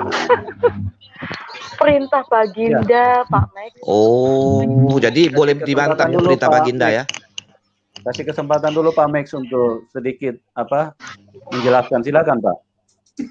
Baik, terima kasih. Ya mungkin saya sih pernah berkali-kali sih menjelaskan tentang hadis ya, posisi hadis itu karena itu dikumpulkan setelah kurang lebih 150 tahun ke atas ya, bahkan hampir 200 tahun. Jadi pada masa tabi'in. Artinya di bawah itu pengumpulan hadis itu bisa dibilang tidak ada. Bahkan pada masa Rasulullah sendiri itu dilarang, Rasulullah melarang gitu kan. Nah jadi masa dari Rasulullah meninggal sampai dengan kurang lebih hampir 200 tahun ini tentang perpolitik di dunia Islam ya, itu juga cukup kental. Makanya kalau kita lihat hadis itu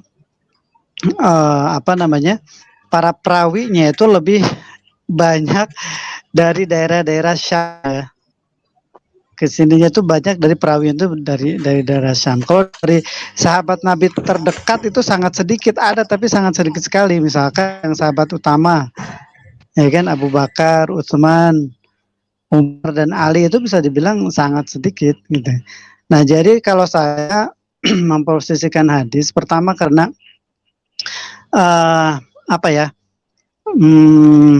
saya ada memang satu hadis ya, yang menjelaskan atau menguatkan tentang posisi itu sendiri. Misalkan saya lupa itu ada di, kalau nggak salah malah hadisnya mursal. Kalau saya pernah dengar itu mursal itu artinya hanya periwayatan itu hanya satu orang ya kalau nggak salah.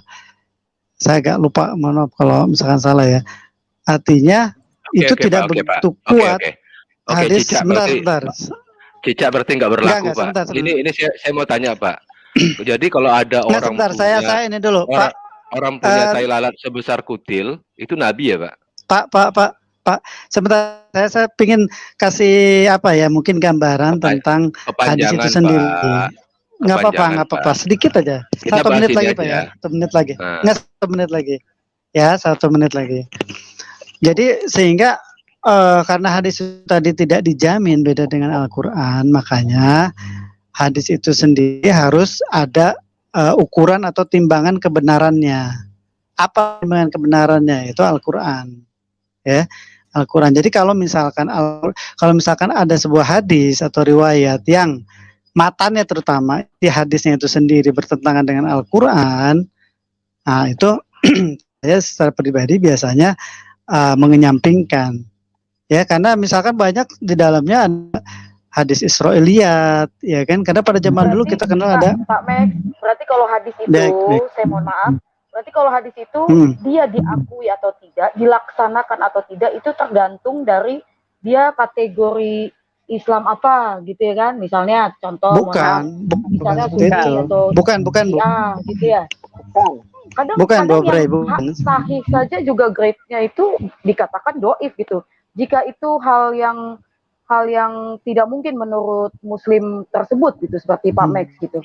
Padahal orang lain ada memang ada teman saya pengaruh aliran ada. Teman saya mualaf ikutin hadis tadi loh yang bunuh cicak. Nih, kayak ini nih. Ada. Saya nggak pungkiri. Nggak, sebentar sebelum ke yang bakas satu hadis sebentar. Saya ini senang yang Bu Obre ini yang ini sampaikan. Jadi pengaruh kefanatikan terhadap suatu mazhab juga ada pengaruhnya, betul. Tapi yang paling penting adalah tadi saya bilang neraca timbangannya hadis itu, karena satu dikumpulkan jauh setelah Nabi meninggal, yang kedua tidak ada ayat yang menegaskan bahwa hadis itu dijamin kebenarannya, sehingga harus ada ukuran kebenarannya. Saya tadi kembali lagi kalau misalkan benaran itu hadis, saya contohkan kayak gini lah misalkan, contoh ya, sorry. Timbangan beli di mana, Pak? Gimana, Pak? Neraca timbangannya maksudnya gimana? Artinya mengukur hadis itu, hadis itu benar atau tidak, ya kan? Itu pakai apa? Mengenai neraca timbangan. Bukan. Pak Max barusan bicara mengenai neraca timbangan. Nah, saya kejar neraca timbangan ini apa, Pak? Ukuran kebenaran. Jadi ukuran kebenaran itu harus bagaimana? Apa Pak Max yang menulis sahih? Ukuran kebenarannya itu ada di zaman sahih tersebut. Bu, gini aja simple. Itu pendapat saya. Ibu mau terima, alhamdulillah, enggak apa-apa. Saya memahami hadisnya seperti itu. Saya melihat matannya, isi hadisnya. Contoh ya kalau bisa contohkan. Hadis misalkan tadi sempat Pak siapa tuh? Pak KC sempat singgung tentang ada hadis di, kalau nggak salah di Bukhari Muslim, artinya di Sahih ya kan, kita anggap bahwa Sahih Bukhari ini adalah riwayat paling sahih di antara sekian-sekian kitab hadis. Misalkan tentang batu yang membawa, sebentar Bobre, saya contohkan dulu. Sebentar Bu. Itu kepanjangan. Ya sebentar. Enggak. Saya contohkan dulu sebentar biar enggak kepotong. Bobre, sebentar. Simpelnya begini, Pak. Bagi pelakunya, bagi yang melaksanakan. Kalau tidak yang melaksanakan, ya tidak apa-apa, tidak melakukan, kan gitu ya Pak Max. Enggak begitu. Contoh misalkan hadis tentang batu yang membawa sebentar. Batu yang membawa bajunya Musa. Kemudian Musa berlari-lari mengejar batu itu. Ya kan? Nah ini buat saya hadis yang batil. Biasanya Max ini sabar loh, tapi kok sekarang ini nggak sabar. Pak Max, kalau misalnya Pak Max, saya sabar banget nih menjelaskan ke Bu Obrenya yang nggak kasih kesempatan, ya kan? Pak Max, karena kita sudah tahu. Jadi intinya, kita sudah tahu. Intinya Bu. Ya Gini, contoh Pak Max, misalkan kalau hadis misalnya tentang ini, sebentar, Pak Kalau- Max. tentang Kalau misalnya cicak Pak nih, Max tidak tentang cicak, melakukan hadis tersebut, ya. sebentar Pak Max. Saya Tentang sudah cicak tahu nih kalau misalkan, sebentar Pak Max, saya sebentar. kurang Kalau misalnya Pak Max tidak memahami sebentar Pak Max, dan kurang meyakini hadis ini. Pak Max, Itu aja kalau simple. misalnya Pak Max tidak melakukan hadis tersebut, ya tidak apa-apa. Berarti Pak Max tidak menjadi pelaku atau mencari pahala dalam membunuh cicak, kan gitu simple. Ah, bisa, Tapi, betul. nah kan itu maksud saya, makanya Pak Max jangan nyerocos terus. Saya sudah tahu poinnya di mana. Enggak, soalnya saya belum selesai. Gitu. Belum Saya selesai. Oke, silakan yang lainnya. Enggak, Ya, biar oke, paham oke. semuanya. ya. Ini kalau dari hadis ini hadis Sahih Muslim, ya kan? Sahih Muslim 4329. Bahwa tanda kenabian itu ada tai lalat sebesar kutil. Apakah semua orang yang punya tai lalat sebesar kutil itu nabi, Pak? Kalau dari hadis Gini ya, mungkin ya. Soalnya ada keterangan lain yang Itu Sahih menjelaskan Muslim tentang loh, Pak. tanda kenabian. Ya. Tanda kenabian Nabi itu ada stempel ya, istilahnya stempel di punggung, di pundaknya Nabi itu tulisan la ilaha illallah gitu ya. Dia berwarna merah, ya kan? Itu yang paling masyhur, Pak. Stempelnya Ya kan? cetak di mana, Yang Pak? paling masyhur. Oh, enggak, itu Stempelnya- udah dari lahir. Ya, Bapak baca cerita yang Kalau ditato bisa nggak, Pak? pendeta Ditato yang bisa cerita nggak? Buhairah deh. Cerita Apa ya? Buhairah, Bapak coba baca tentang pendeta saya- Buhairah, ya. Saya cuma cerita baca hadis Buhairah. itu tadi, Pak. Ya nggak apa-apa, Tadi nggak hadis apa-apa. itu, Saya hadis itu mengatakan bahwa tanda kenabian itu ada tai lalat sebesar kutil. Saya punya soalnya, Pak, tai lalat sebesar kutil. Apakah saya nabi juga? Nabi itu jadi. Nabi itu. Nah, Amin. Alhamdulillah. Nabi itu. kalau ngaku nabi, nggak apa-apa. Kayak Paulus Nabi kan itu. ngaku nabi, Ada tanda-tandanya. tapi nggak ada mujizat, nggak ada pengikut, nggak ada kitab, ya berarti secara Emang Muhammad- otomatis Muhammad ilegal. mujizatnya apa, Pak? Mujizatnya Muhammad apa, Pak? Al-Quran yang utama. Oh, itu cetakan, Pak. Ya nggak apa-apa, ya kan? Penerbit yang Nggak usah mencetak deh. itu, Pak. nggak usah dipaksakan, Pak. Itu kan Iya. keyakinan saya, ya kan? Simple, Jadi malam Pak. ini saya mengangkat Nabi ke-27 kalau gitu. Mungkin bisa ya, Pak? Boleh ya? Ya kalau Bapak ada pengikut sama ada kitab, ada mujizat nggak apa-apa. Ada, Pak, Kalau pengikut saya istri saya dulu, Pak. Kalau Ayo, kita Nebu, meyakini Nebu. ya Giliran Nebu. Nabi Muhammad sebagai Nabi terakhir, Khotimul Anbiya. Bisa dilihat ntar di surat apa ya? Agak lupa nih, saya carikan dulu. Ayo, kasih kesempatan Nebukadnezar. Al-Ahzab itu ayat 40. Tuh. Pak Kaca yang murtad ini masih hafal terus nih. Kayaknya bentar lo daya lagi nih Pak Kaca, amin. Saya kenapa tidak mau balik lagi? Karena Muhammad sendiri tidak masuk surga. Bagaimana mungkin saya masuk surga? Assalamualaikum warahmatullahi wabarakatuh. Aduh, Jin, gua hero datang lagi. Halo, Jin. Apa kabar, Jin? Halo, Jin. Halo, Jin. Saudara-saudara Apa kabar, sekalian, Jin? aku ada warta dari Yesus untuk kalian. Coba dengar. Bukan dari Tuhan Yesus. Kamu kan mengimani Allah. Kok kamu dusta? Dari Jin. Aja, Elizabeth. Jangan menghujat, jangan menghina, nanti Yesusnya marah. Yang menghujat kamu karena kamu dusta. Kamu pengikut Allah. Mending kita bahas. Apa tuh? Intinya begini, kalau ada yang buat malu, kemudian ada yang rada-rada aneh-aneh, ya nggak bisa diterima gitu loh. Jadi semuanya bagus-bagus ya deh yang diterima. Nanti Ini ada kalau lagi nih. terdesak ya dipakai gitu. Banyak kumpulkan hadis soalnya nih, mau jadi ahli hadis saya. Dipakai sesuai dengan kepentingan, sesuai dengan argumentasi. Silakan Pak, silakan. Siap Pak. Gini Pak, saya sih Siap. boleh sumbang saran ya buat Bapak ya. Daripada Boleh, Pak. Bapak kebingungan, mendingan Bapak percaya Tuhan Yesus, Pak. Saya meyakini justru Pak meyakini di An-Nisa sebentar. An-Nisa 147 ya kalau nggak salah. Bacaannya wa inna min ahlil kitabi illa la yu'minunna qabla mautihi wa la yatina yaumal qiyamati syahida. Itu ayatnya jelas sekali tuh Pak Malah Pak. Ayat ini sebagai apa Pak? Sebentar. Jadi di sini disebutkan bahwa sesungguhnya ahli kitab itu akan mempercayai bihi dengan Isa Al-Masih sebelum meninggalnya. Maksudnya dalam hal ini adalah dalam hal ini dia percaya bahwa Isa itu sebagai Rasul. Kalau versinya Al-Quran Pak ya. Sebentar saya carikan suratnya tadi. Bukan itu maksud saya Pak. Ini 159 Pak. Maksud saya. Ya justru malah saya Pak Yusuf. Soalnya saya pernah beberapa kali ya kan berdiskusi dengan misalkan Pak Fran ya kan dan beberapa yang lain di channelnya Pak Adit misalkan atau beberapa yang lain juga, buat banyak yang agak susah Pak dipahaminya, misalkan tentang original sin, tentang penebusan itu sendiri, tentang Tritunggal sendiri, tentang beberapa peraturan yang ditetapkan oleh gereja, misalkan tidak boleh menikah. Itu agak berat dipahaminya Pak. Sebentar Pak, gini Silakan, Pak, saya jelaskan ya. Sebetulnya sangat mudah Pak. Cuman Islam sendiri yang kebingungan.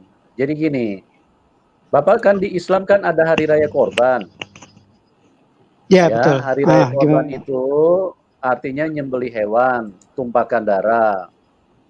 Nah, itu kan berdasarkan pemahaman kalian mengambil mengacu kepada di mana ada seorang ayah Ibrahim yang diperintahkan oleh Allah SWT untuk menyembelih anaknya, mengorbankan anaknya. Katakanlah Ismail. Kalau dalam Alkitab itu penyesatan, itu bukan Ismail, itu Ishak. Tapi kita anggap benar aja, ya. Menurut saya itu termasuk pelewengan, Pak. Nah? Ishaknya itu malah jelas penyelewengan, Pak. Menurut saya ya, tahrib itu saya bisa tunjukkan itu tahribnya. Gini, Pak Max. Kita nggak usah bicara Ishak dan Ismail, ya, karena kita anggap saja benar saja Ismail. Nah, coba Bapak renungkan sejenak. Berdasarkan apa Allah SWT itu Tuhan memerintahkan seorang ayah untuk menyembelih anaknya? Berdasarkan apa, Pak? Apa tujuannya? Tujuannya untuk menguji, Pak. Ada dalam itu. Ya, saya bacakan ya. Dulu. Tujuannya itu adalah konsep kebenaran. Sebentar saya jelaskan. Pak Yusuf. Tujuannya itu adalah konsep kebenaran yang ada di dalam Alkitab, di mana Bapa akan menyembelih anaknya sendiri, yaitu putranya yang tunggal. Itulah Tuhan Yesus Kristus, Pak. Makanya konsep Alkitab itu konsep yang sangat mudah untuk dipahami. Cuman kalau kalian begini, Pak Yusuf, ya. Mohon maaf nih, ketika misalkan oke lah Pak Yusuf yakini itu. Sekarang kita bukan masalah yakini itu, Pak. Tahu saya harusnya Tuhan itu punya di samping punya kehendak, punya kekuatan, punya sebentar Pak. Apalah istilahnya dalam Islam itu dikenal dengan 99 Asmaul Husna itu. Ya kan ada Al-Qahar, Al-Jabbar, ya, Maha Kuat, Maha Mengetahui dan sebagainya. Pak Max, sebentar. Ya, ini bukan soal keyakinan Kristen. Logika kita manusia harus dipakai. Kenapa ada Tuhan memerintahkan seorang ayah untuk menyembelih anaknya? Apa tujuannya Tuhan? Itu kan untuk memberitahu, memberi gambaran kepada manusia bahwa satu ketika Tuhan akan melakukan itu terhadap putranya yang tunggal. Dia adalah Bapa, akan mengorbankan anaknya sendiri. Itulah Tuhan Yesus Kristus. Makanya Pak, saya mengajak ya Bapak daripada kebingungan dengan yang Bapak sendiri tadi sudah mengatakan bahwa kalau ada hadis-hadis yang seperti kayak membunuh cecak itu adalah sesuatu yang Bapak tidak mau lakukan, saya melihat Bapak di sini dalam posisi kebingungan.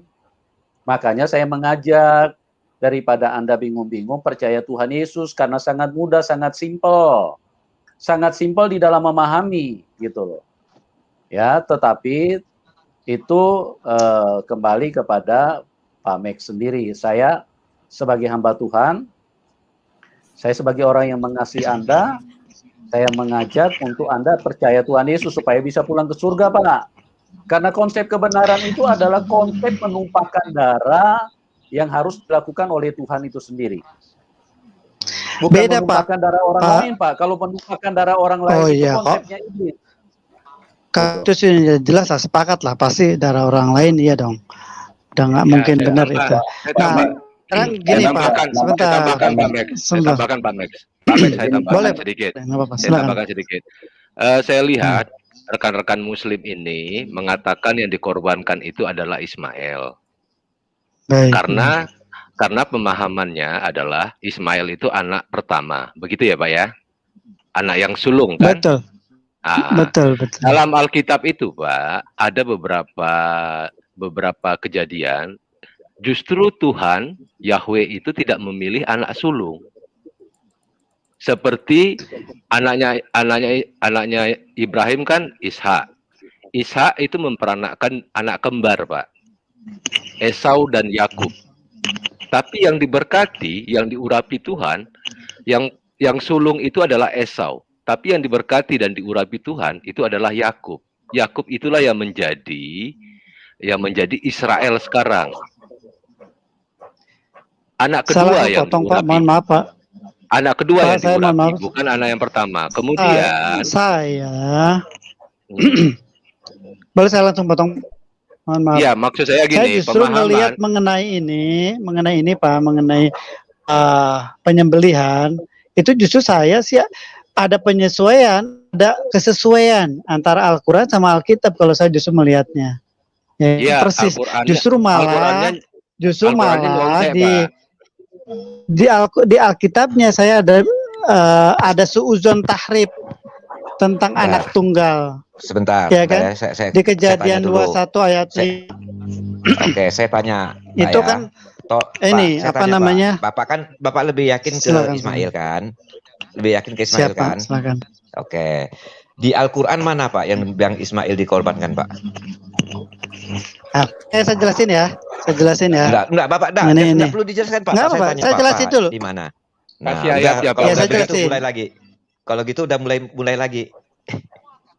Saya tanya Pak, Bapak tolong tunjukkan ayatnya, ada nggak? Atau gini, Bapak jawab saja, ada nggak ayat di Al-Quran yang bilang Ismail dikorbankan? Itu saja Bapak jawab. Iya, makanya saya mau jelasin.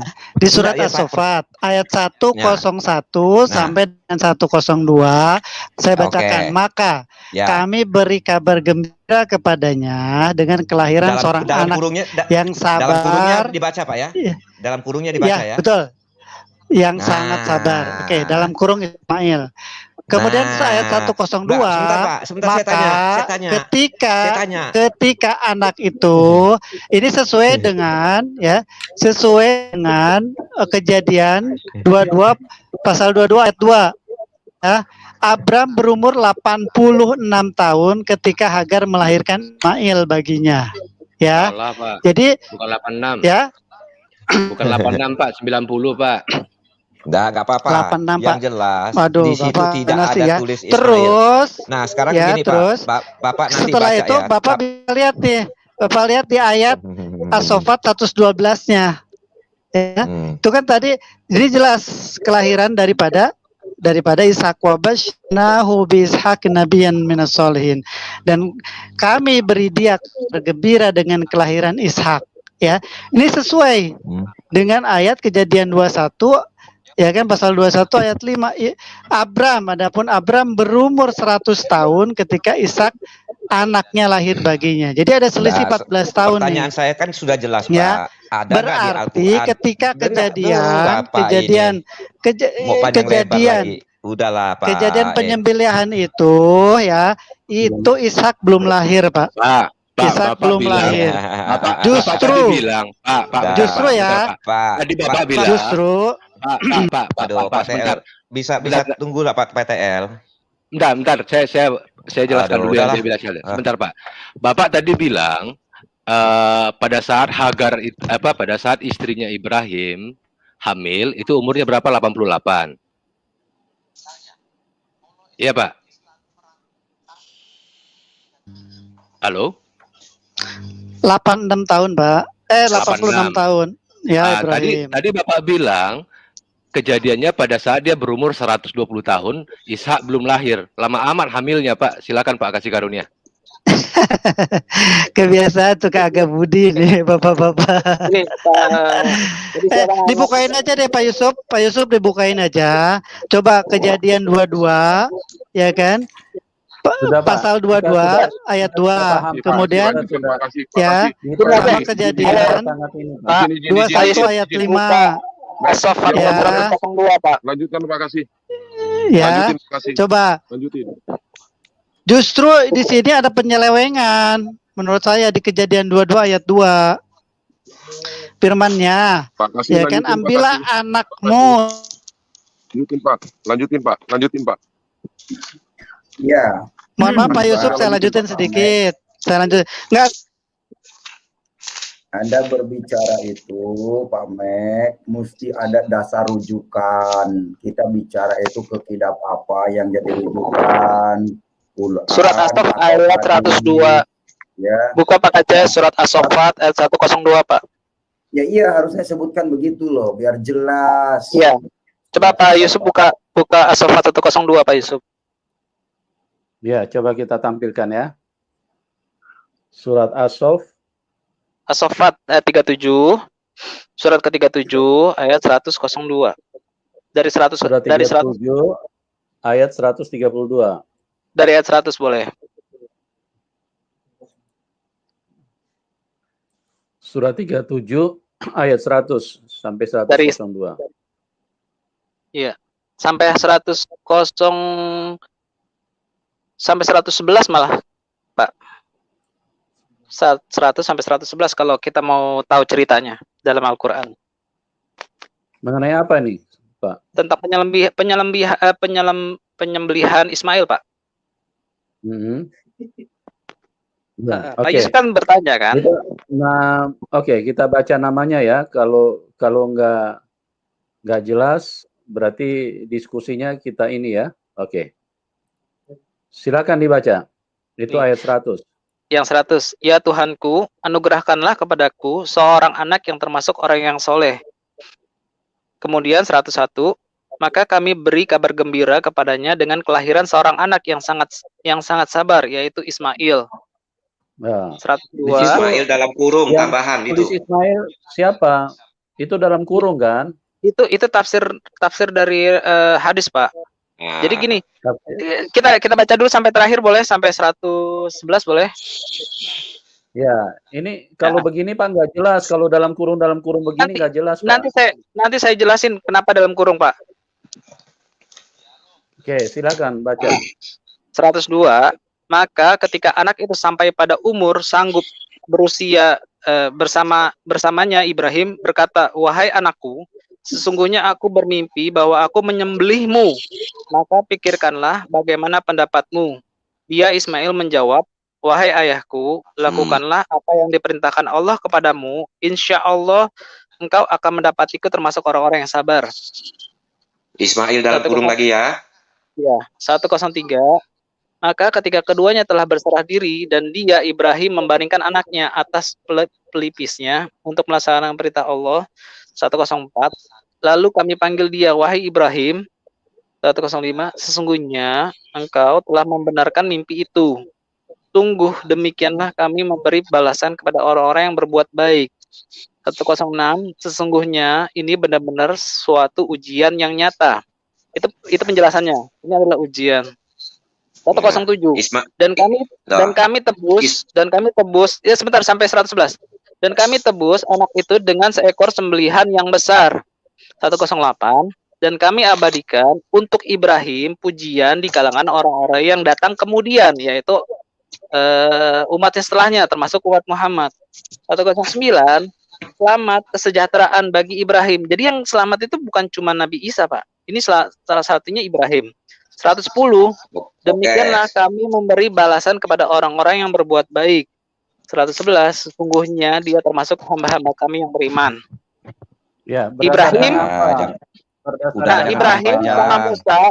Nah, sekarang pertanyaannya adalah kenapa di garis kurung? Garis kurung. Nah, saya kasih tahu. Garis kurung adalah penjelasan hadis. Ini salah satu, kalau misalnya Bapak mau tahu di dalam Al-Quran yang dijelaskan dalam garis kurung adalah ketika Rasulullah turun surat yang mengatakan, dan orang-orang yang mencampur adukan kezoliman dengan keimanan dengan kezoliman, maka mereka itu termasuk orang-orang yang merugi. Kemudian ketika turun ayat tersebut, orang-orang Arab nih yang tahu namanya zalim itu pada nangis, pada lapor kepada Rasulullah, wahai Rasulullah, siapakah di antara kami yang tidak pernah berbuat zalim? Kemudian Rasulullah mengatakan, kemudian Rasulullah menjelaskan dalam hadisnya. Saya kasih tahu. Apa kaitannya? Selamat malam, Bapak-Bapak. Saya tanggapi. Ini, sebentar saya jelaskan. Selamat malam, Bapak-Bapak. Ya, Pak, ini poinnya terakhir ya.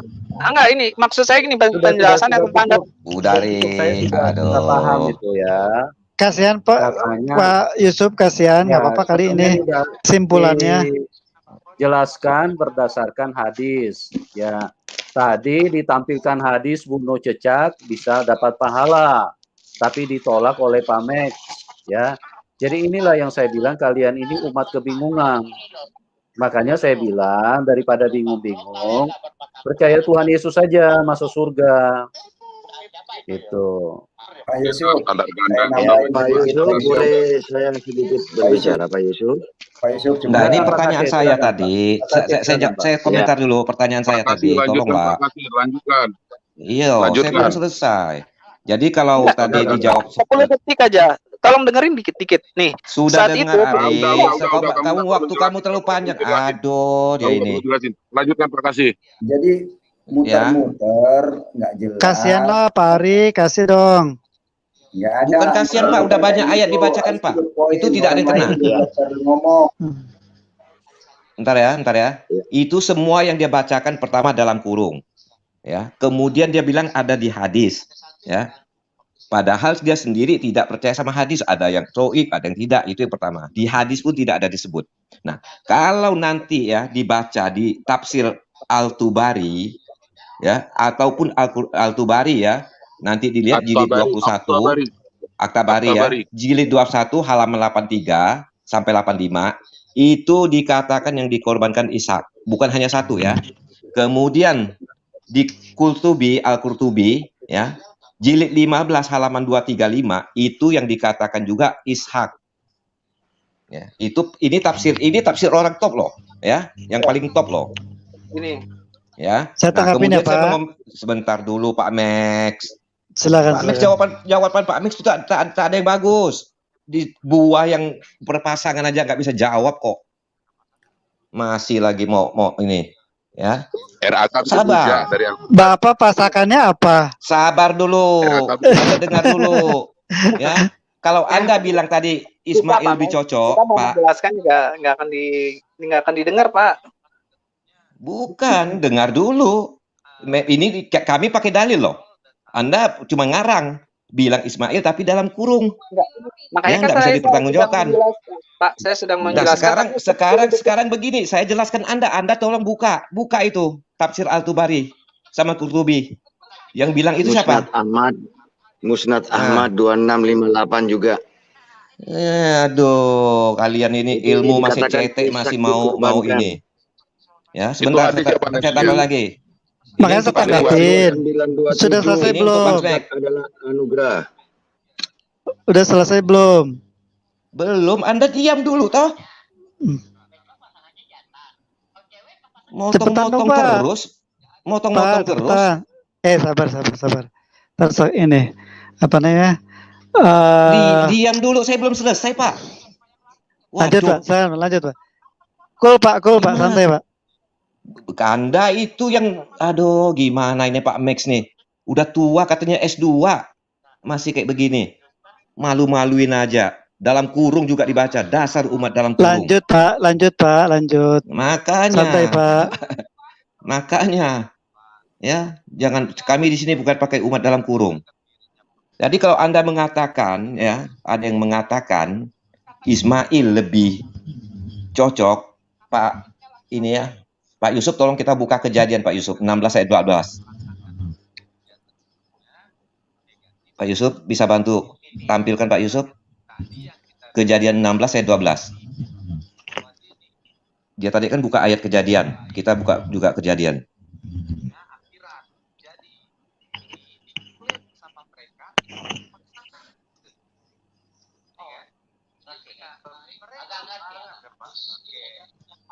Halo? Halo? Pak Yusuf. Dibacakan aja, Pak. Ya, ditampilkan supaya bisa percaya gitu loh. Nggak apa-apa, saya juga ada Pak. Saya juga ada Pak. Dibacakan aja. Bapak aja bacakan supaya kami tidak ngarang. Bapak baca. Bentar ya. 16 ayat 12. Sebentar, baru buka nih. Ya, saya bacakan aja, sudah saya siap kok. Nah, bacakan.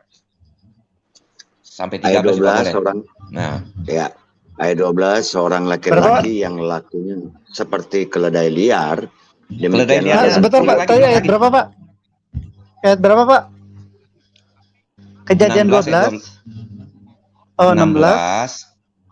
Ayat 12. Baik.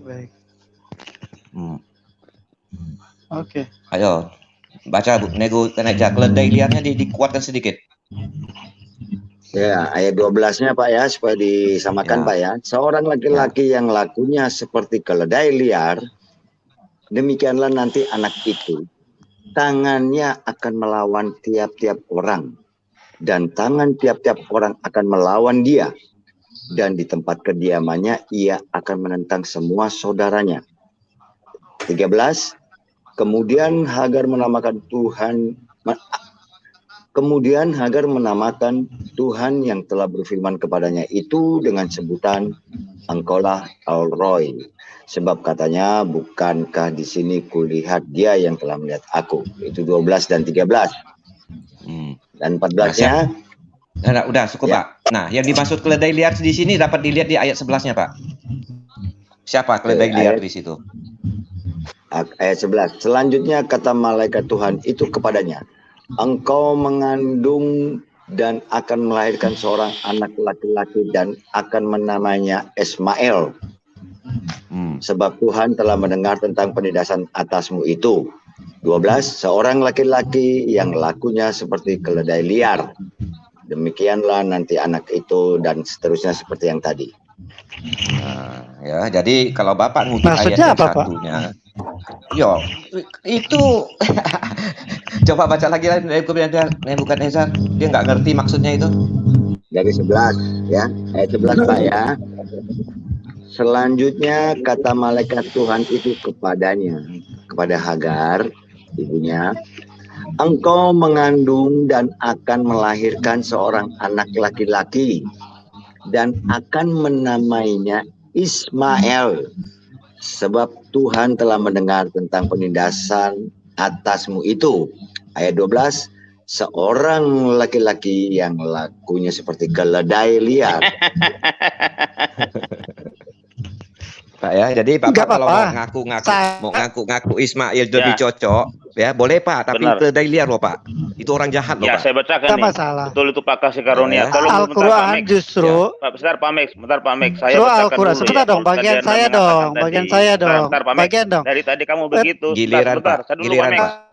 Silakan. Giliran Max. Ya. Saya tapin dulu baru ntar Bapak. Sebentar dulu. Ya Max. Kalau saya bacakan ya, dalam Kejadian 22, kalau Anda tadi mengatakan bahwa Ismail yang dikorbankan, Anda penipu dan pendusta. Kalau orang-orang seperti ini jangan dikasih celah. Ya, dia berdasarkan apa? Di Al-Quran sendiri tidak ada ditulis dipersembahkan itu adalah Ismail. Nggak ada itu. Kalau ada gue kasih lo 100 juta sekarang. Ini saya bacakan ayat 22 nih, ya. Kamu jangan menipu dan berdusta di live chat ini ya. Oke, saya bacakan nih. Kejadian 22, kepercayaan Abraham diuji. Setelah semuanya itu, Allah mencoba Abraham. Ia berfirman kepadanya, Abraham, lalu sahutnya, ya Tuhan, firman-Nya, ambillah anakmu yang tunggal itu yang engkau kasih, yakni Ishak. Ditulis jelas di sini Ishak. Pergilah ke tanah Moria dan persembahkanlah dia di sana sebagai korban bakaran pada salah satu gunung yang akan kutakan padamu. Esokan harinya pagi-pagi bangunlah Abraham. Ia memasang pelana keledai dan memanggil 2 orang bujangnya beserta Ishak anaknya. Lagi-lagi begini. Disebutin Ishak loh anaknya. Ia membelah juga kayu untuk korban bakaran itu. Lalu berangkatlah ia dan pergi ke tempat dikatakan Allah kepadanya. Ketika Abraham melayangkan pandangannya, kelihatannya kepadanya di tempat itu dari jauh. Kata Abraham kepada kedua bujangnya itu, tinggallah kamu di sini dan dengan keledai ini. Ya, atau aku beserta anak ini akan pergi ke sana, kami akan sembahyang. Sesudah itu kami akan kembali. Lalu Abraham mengambil kayu untuk korban bakaran itu, ia memikulnya ke atas bahu Ishak. Lagi-lagi disebutin Ishak di sini anaknya loh. Ini tenopal atau firman Tuhan itu. Jangan dulu sebentar tuh Nandar, kamu berdusta kamu ya. Sedang di tangannya, di bawahnya api dan pisau. Demikianlah kedua berjalan bersama-sama ya. Lalu berkatalah Ishak, lagi disebutin lagi Ishak nih kepada Abraham. Pak Petel, sampai 4 kali disebut Ishak. Sebentar nih Nandar, kamu berdusta kamu ya. Lalu berkatalah Ishak kepada Abraham, ayahnya, Bapa, sahut Abraham. Ya anakku, berkatalah ia di sini. Di sini sudah ada api dan kayu. Tetapi di manakah anak domba untuk korban bakaran itu? Sahut Abraham, Allah akan menyediakan anak domba untuk korban bakaran baginya, anakku. Jadi lagi-lagi di sini di Kejadian 22 ayat 1 sampai 8 itu sampai 4 kali disebut Ishak. Dari mana dalilnya Anda mengatakan bahwa Ismail yang dipersembahkan? Ya, jadi orang-orang seperti ini jangan dikasih celah. Lanjut Pak, kasih karunia. Jadi begini Pak kasih Pak PTL, maaf saya menyela juga. Si Max ini udah menelan dahaknya sendiri, bukan ludah, tapi dahak. Dia tadi kan mengatakan harus melihat original sin. Di dalam ayat itu jelas dikatakan tidak ada dikatakan Ismail, ya. Ya Max ya. Oke, Pak Nebu atau Pak. Makasih Pak sudah dimunculkan lagi. Ntar tanggapin. Ya, saya tambahkan ayat 9. Saya tambahkan ayat 9. Sebentar. Sampailah mereka ke tempat yang dikatakan Allah kepadanya. Lalu Abraham mendirikan mezbah di situ. Disusunnyalah kayu, diikatnyalah Ishak anaknya itu. Lagi-lagi disebut Ishak, udah yang kelima kali di sini. Ya, jadi tolong ini Pak Max. Kami orang Kristen adalah ahli kitab. Kalau Anda bertakiyah, Anda akan dihantam oleh ayat firman Tuhan Kejadian 22 ini. Sedangkan di Al-Quran sendiri tunjukkan ayatnya bahwa Ismail dipersembahkan. Saya tanggapi dulu sebentar ya. Tanggapin deh. Pak Mek, sebentar. Saya mau nanggapi ini. Silakan. Nandar jangan kasih naik itu. Nandar. Oke, saya aja ya. Kang Nandar, punten. Gini Pak. Tadi saya di awal sudah bilang bahwa justru disinilah kesesuaiannya Al-Quran dalam hal ini dengan Alkitab. Ya. Tunjukkan ayatnya kenapa di situ saya bilang ya baik. Kembali ke ayatnya di Al-Quran Ismail dipersembahkan. Nah, tadi saya diam Pak. Teks tidak ada dikatakan Ismail. Pak, tadi ayatnya di Al-Quran Ismail dipersembahkan. Kalau tidak pakai saya menjawab ini. Pak. Kalau tidak pakai dalil tunjukkan ayatnya di Al-Quran Ismail dipersembahkan Max. Jangan berasumsi, tunjukkan dalilnya. Anda tidak pernah dikasih kesempatan untuk bicara. Kalau nggak dia berarti takut. Takut terbongkar. Ya saya tunjukkan ayatnya nih. Sebentar. Di mana? Ya saya tunjukkan ayatnya ya. Tolong sebentar. Ya. Teman-teman. Pak Max gini, saya kasih kesempatan Anda bicara tapi Anda harus pakai dalil ya. Kalau cuma asumsi ya, nanti saya harus seperti itu Pak. Silakan Pak Max. Baik, terima kasih Pak Yusuf yang bijaksana. Saya dalilnya itu As-Sofat ya surat 37 112. Buka Pak. Ini menunjukkan bahwa dibuka dalilnya aja Pak Yusuf. Oh, boleh. Oke. Bentar, kita buka. As-Sofat surah berapa tentang kelahiran Ishak. As-Sofat itu 37 Pak Yusuf ayat 112. Ya. Oke. Surat 37 ayat 112. Wa basaronahu bil haqqo nabiyan minas solihin, dan kami berikan dia kabar gembira dengan kelahiran Ishak, seorang nabi yang termasuk orang yang saleh. Bukan Ismail, Ishak. Ya, di sini Dengerin Ishak, nih, ya. Pak Kace, Pak Kace, mohon maaf, sebentar, Pak Kace, saya jelasin dulu, Pak Kace, ya. Pak Yusuf, Ya, bacakan, alhamdulillah, Pak bacakan. Yusuf sudah Coba paham, bacakan dulu, ya. bacakan. Ya, saya Bacakan dulu. bacakan. Wabasyarnahu, dan Nggak usah. kami berikan kabar gembira Bahasa Indonesia aja, di jangan bahasa Arab. Ishak. Oh siap, baik. Dan kami beri dia kabar gembira, maksudnya dia Ibrahim ya, kabar gembira kelahiran Ishak, seorang nabi yang termasuk orang-orang soleh. Ini ayat 112 ya. Nah, ayat yang sebelumnya tentang kelahiran Ishak kan itu diceritakan setelah ayat-ayat yang menjelaskan kelahiran anaknya yang lain, yaitu dari ayat 101 sampai dengan 111. Agak ini suaranya mantul. Dipersembahkan, Max. Mana di ayat ini dipersembahkan? Kamu ini sebelumnya itu sebelumnya kita Nah itu, nah sekarang saya tanya gini deh, saya tanya gini, ayat Pak, yang di mana ini di sini sebentar, bahwa Ismail dipersembahkan, Max. Baik. Sekarang gini, sebelumnya kan di ayat 112 dijelaskan tentang kelahiran Ishak. Max. Di mana di ayat ini dikatakan Ismail dipersembahkan? Mana tulisannya? Itu di kelahiran di kelahiran anak pertama. Di mana saya tanya anak Sebentar Pak Timothy. Jadi begini, ayat sebelumnya tidak ada dijelaskan siapa namanya, hanya dalam kurung. Kemudian ayat setelah itu disebut bahwa yang dimaksud anak itu Ishak, yang dilahirkan itu. Benar. Begitu. Bapak, jadi Pak Ishak di ayat berapa Pak Ishak? Ya, itu Ishak di ayat berapa Pak? Begini loh Pak, saya cerita sama Bapak. Enggak, ya. saya tanya. Bahwa, gini, Bapak, iya saya tahu. Saya ngerti, Pak. Ya, ngerti berapa, maksud Pak? Bapak itu di belakang disebutkan kan? Maksudnya berarti belakangan begitu.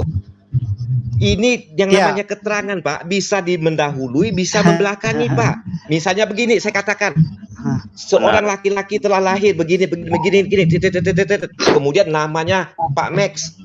Benar. Pak, Di sini ada dua kelahiran Pak. Ada dua kelahiran. Itu tidak ada disebut tanggal di sini Pak. Tidak ada disebut tanggal. Di ayat itu sudah jelas dikatakan tidak ada Ishak Ismail dipersembahkan. Nah, kalau tadi kepada Kejadian 22 dari ayat 1 sampai kepada ayat yang ke-9 itu 6 kali itu Ishak disebutkan loh. 6 kali anakmu itu Ishak, anakmu itu Ishak, anakmu itu Ishak, anakmu itu Ishak. Sampai 6 kali disebutkan di Kejadian 22 Ishak itu dipersembahkan. Nah, sekarang kamu kalau Al-Qur'an ya, itu tidak ada satupun disebutkan bahwa Ismail dipersembahkan. Nah, terus kamu opo? Hanya modal klaim-klaim doang, asumsi. Di ayat As-Saffat ayat 101 itu disebutkan maka kami beri kabar gembira. Tapi di nomor 112 dan kami beri kabar gembira. Yang kedua itu adalah dan itu adalah menunjukkan kalau dalam bahasa Arab kelanjutan. Mana disebutkan di situ Ismail dipersembahkan? Enggak ada ditulis dipersembahkan di situ. Woi, halo, jangan bentuk kaki kamu di sini. Timotius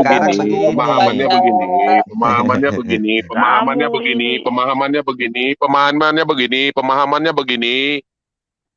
Tidak ada satupun disebutkan di ayat situ yang dipersembahkan adalah Ismail. Di ayat 101, di ayat 101 hanya memberitakan kelahiran di dalam kurung Ismail. Betul. Tidak ada menceritakan korban penyembelihan. Mana coba kita beda dulu mana? Pak PTL.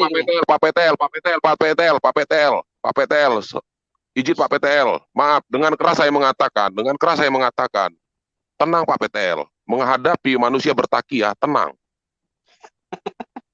Di ayat 112, itu memberitakan kabar sukacita, langsung tidak ada nama Ishak di dalam kurung. Langsung, tidak di dalam kurung. Ishak ditulis terang-terangan, Ismail nggak ditulis. Terang-terangan, jelas, sudah. Begini loh, pemahamannya adalah di 101 itu tidak pemahaman bagaimana kamu ini orang nggak ada ditulis di situ Ismail yang dipersembahkan. Kalau di Alkitab, kalau bakal dengar dulu. Kalau di Alkitab tadi saya sudah bacakan dalam Kejadian 22 yang masuk di sini adalah Pak Yusuf dan Pak Timotius. Nah, berarti kan dan itu merenteng dengan dua orang Pak. Misal gini, yang barusan berbicara adalah Mana ada Fatimati dan sebut, Karunia. mana Dan ada sebut kamu Ismailnya. kegagalan dia dari tadi ya. Dengar dulu kamu ini ya. Baca Dari dong. sini ayat sini 112 tidak ada itu ada kata dan, disebutkan Pak. bahwa Ismail yang dipersembahkan, tidak ada tulisannya bahwa yang dipersembahkan Ibrahim itu adalah Penjelasannya Ismail. ada di hadis, Tidak Pak. ada Penjelasannya ditulis. ada di hadis. Mana hadisnya? Ngirul Tunjukkan. kamu ini Mana hadis? kalau sudah ada Tunjukkan. ditulis. Mana hadisnya Kasih coba? tahu. Mana hadisnya? Mana hadisnya? Mana hadisnya? Coba tunjukkan dalilnya. Ada, cuma saya lagi Mana dalilnya? Di mana? Di mana? Di Ngarang hadis tidak ada. cari ya. Hanya Cari di ya. tafsir. Di Ya. tafsir Al-Qurtubi Sampai bilang kamu itu Ismail. ya Aduh. sampai misalnya sampai Jakarta pindah ke Medan tidak akan pernah ketemu kamu di hadis. Saya kasih kamu 100 juta bonus malam Di ini. sini ada Pane Ngawur bukan kamu bukan ini. Nezer ya? Ada. Pane bukan Nezer ya? Lah, silakan lanjut. Izin admin Pak Nebu, silakan Pak Nebu. Ilas Pak Nebu. Ya, terima kasih. Selamat malam semuanya, Pak Yusuf, Mbak Obre, serta rekan-rekan semua. Ini saya ada sedikit minta kejelasan dari Pak Ari dan Pak Max berdua. Menghadapi Timothy kalian kucar kacir, jangan kasih celah, minta dalil terangkan tertulis, ada nggak tersirat di situ di Al-Quran? Nggak ada, sampai kodok lebaran tidak akan pernah ada. Izin Pak PTL, kasih teman untuk berbicara Pak PTL. Dikasih lanjut, bicara, tapi harus memberikan dalil, bro. Saya ini Timothy, bro, bukan PTL. Oke, Sekarang baik. Nebukadnezar Baik. kasih kesempatan. Silakan Pak Nebukadnezar. Ya, terima kasih. Mohon maaf semuanya. Surah Hud 1, pembukaan dari saya ya, Pak Max dan Mas Ari. Surah Hud 1, Quran disusun rapi serta dijelaskan secara terperinci. Surah 1452, Quran penjelasan yang sempurna. Berikut di Al-Baqarah juga, Quran dimudahkan untuk dipelajari. Ya, ini surah semua ya. Allah yang berbicara melalui Jibril disampaikan kepada Muhammad. Yang pertama kepada Mas Ari. Mas Ari tadi singgung di surah mana itu Al-Arf, apa saya kurang paham, yang dikatakan bahwa Ismail adalah anugerah. Sedangkan Ismail tersebut dalam kurung. Karena dalam kurung menurut tafsiran hadis. Nah, saya ketemu di sini beberapa tafsiran hadis, Ishak yang dikurbankan. Terus itu bagaimana Mas Ari? Ini dulu aja satu. Ya. Mana Pak? Terus ya. Nah, terus di surah 29 2927 itu kok malah bertentangan dengan surah yang Anda sampaikan. Di surah 2927 Ishak adalah anugerah. Semuanya anugerah, Pak. Astagfirullahaladzim. Anak itu nggak Coba ada yang lihat. menjadi tidak anugerah. Ismail yang tadi Anda katakan tadi yang dalam kurung kan. Nah, lalu dikejar sama teman-teman. Terus itu kan dalam kurung, tapi Anda bilang, sorry, maaf, saya jelaskan. Ini menurut tafsir hadis. Oke, kita lari ke tafsir hadis. Sudah dijelaskan di hadis mana Ishak. Mana hadisnya, Pak? Ya. Mana hadisnya, Pak? Hadis Ahmad 2625 tadi kalau nggak salah Pak Panjul juga sama Pak Kasih Karuna sudah kasihkan tuh ya di Tabari sama apa lagi ya. Itu jelas semua Ishak dikurbankan. Itu dari lalu satu lagi, kalau memang sesuai surah Hud 1 dan surah 1452 dan Al-Baqarah bahwa Quran itu penjelasan sempurna, terperinci, mudah dipelajari, kenapa kok larinya ke Taurat? Maksudnya? Nah, itu tadi kayak tadi tentang nubuatan Nabi. Nubuatan Nabi menurut apa tadi dari surah apa itu? Larinya kan ke Taurat.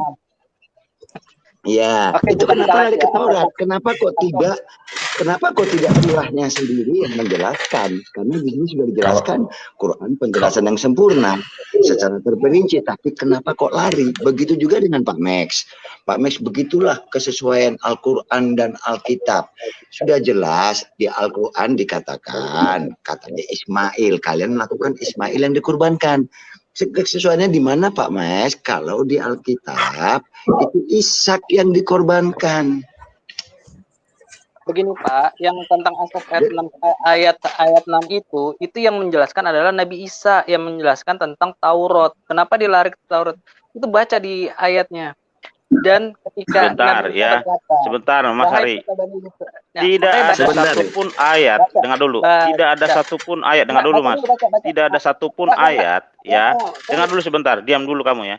Tidak ada satupun ayat di Al-Quran dan di hadis yang tertulis Ismail yang dipersembahkan Ibrahim. Tidak ada. Kalau ada, gue kasih 100 juta malam ini. Menurut saya, sebelum tantang you. mencari kesalahan kita orang lain, benerin dulu kitamu yang banyak salah itu. Buktikan kesalahannya, Pak. Jadi gini Mas Ari ya. Jadi Mas Ari begini, itu kan di surahmu. Kalau cuma model asumsi, itu kan di surahmu yang mengatakan Isa putra Maryam. Ya kita kan? balik lagi. Nah, sekarang saya mau tanya, apakah Isa itu ada di dalam Injil? Saya mau tanya, adakah Isa di dalam Injil? Adakah Isa di dalam kitab-kitab kami? Kalau Anda mengklaim bahwa itu yang berkata Isa. Sekarang mau tanya, Isa yang mana? Kita tidak tahu, tidak ada Isa Pak di Alkitab kami. Isa bin Maryam Pak. Iya, apakah ada Isa? Kalau Anda mengatakan itu Isa yang mengatakan bahwa ada di Taurat. Bapak mengejar saya. Enggak, tadi itu Pak PTL tuh nanya saya mana dalilnya. Saya kasih dalilnya. Kenapa saya harus mana dalilnya? Mana dalilnya? As-Sof ayat 61. As-Sof ayat surat ke-61 ayat 6. Begini. Apa tulisannya? Itu kan bukan dulu, nih saya bacain ya.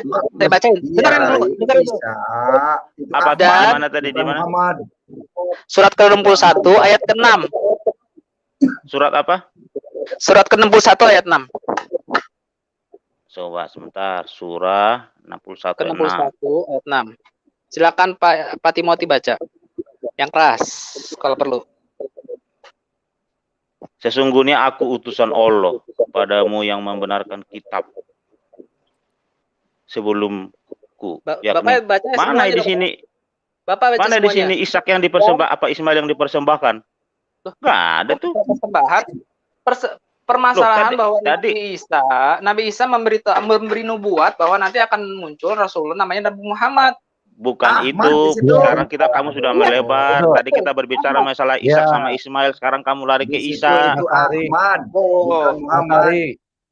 Ahmad itu salah satu namanya Nabi Muhammad, Pak. Tidak ada. Jangan melebar-melebar. Rekan-rekan, mohon maaf saya bicara. Mas Ari, itu yang saya bicarakan masalah nubuatan itu bukan pada situnya, tapi maksudnya saya begini loh. Kenapa kok surah itu ngomongnya ke Taurat? Yang ngomong itu Nabi Isa, Pak. Isa bin Maryam. Benar, yang ngomong Nabi Isa. Saya jelas, saya juga ikut membaca tadi. Nah, sedangkan kalau Anda menuju kepada Taurat, berarti kitab Anda tidak lengkap, tidak sempurna. Kenapa kok harus lari ke Taurat? Maksudnya di dalam Taurat itu juga ada penjelasan bahwa nanti akan muncul nabi terakhir yang bernama Nabi Muhammad. Maksudnya gitu loh, Pak. Bahwa penjelasan dengerin dulu. Mas Ari. Ya, dengerin dulu itu arti yang bicara itu Allah. Yang bicara itu Allah atau siapa? Iya, ini dia dari tadi ngotot Isa yang bernubuat. Isa itu siapa ya? Isa itu orang Arab atau apa? Isa itu kan tidak pernah dikenal di dalam Alkitab. Nah, ini yang menjadi rancu, menjadi kebingungan, menjadi penyesatan. Mungkin sudah banyak yang Isa siapa ya? Isa siapa yang bernubuat tentang Muhammad? Isa bin Maryam, Pak. Ya, Isa bin Maryam itu siapa yang Anda maksudkan? Ya, Rasul. Benar Pak Yusuf. Rasul. Rasul kalau bagi kalian itu namanya Yesus. Tuhan Yesus tidak pernah bernubuat bisa lari ke Yesus. Muhammad. Nah, ini ketemu kuncinya di sini. Kenapa Anda lari ke Yesus sedangkan kitab kita tidak mengenal Isa? Itu loh Mas Ari. Mungkin salah satu ayat yang dihilangkan, Pak. Mungkin salah satu ayat yang disembunyikan. Itu kan ayat yang dibawa oleh Muhammad. Itu berarti kesaksian pribadi. Itu mungkin bukan ayat yang ada di dalam Alkitab gitu loh. Itu mungkin salah satu kabar yang disembunyikan, Pak. Baik, saya bicara sebentar Pak Yusuf ya. Oke, sebelum kita ke Silakan, Isa, ya, teman-teman, saya clearkan ini malam hari ini supaya orang yang mendengarkan tidak tersesat, ya.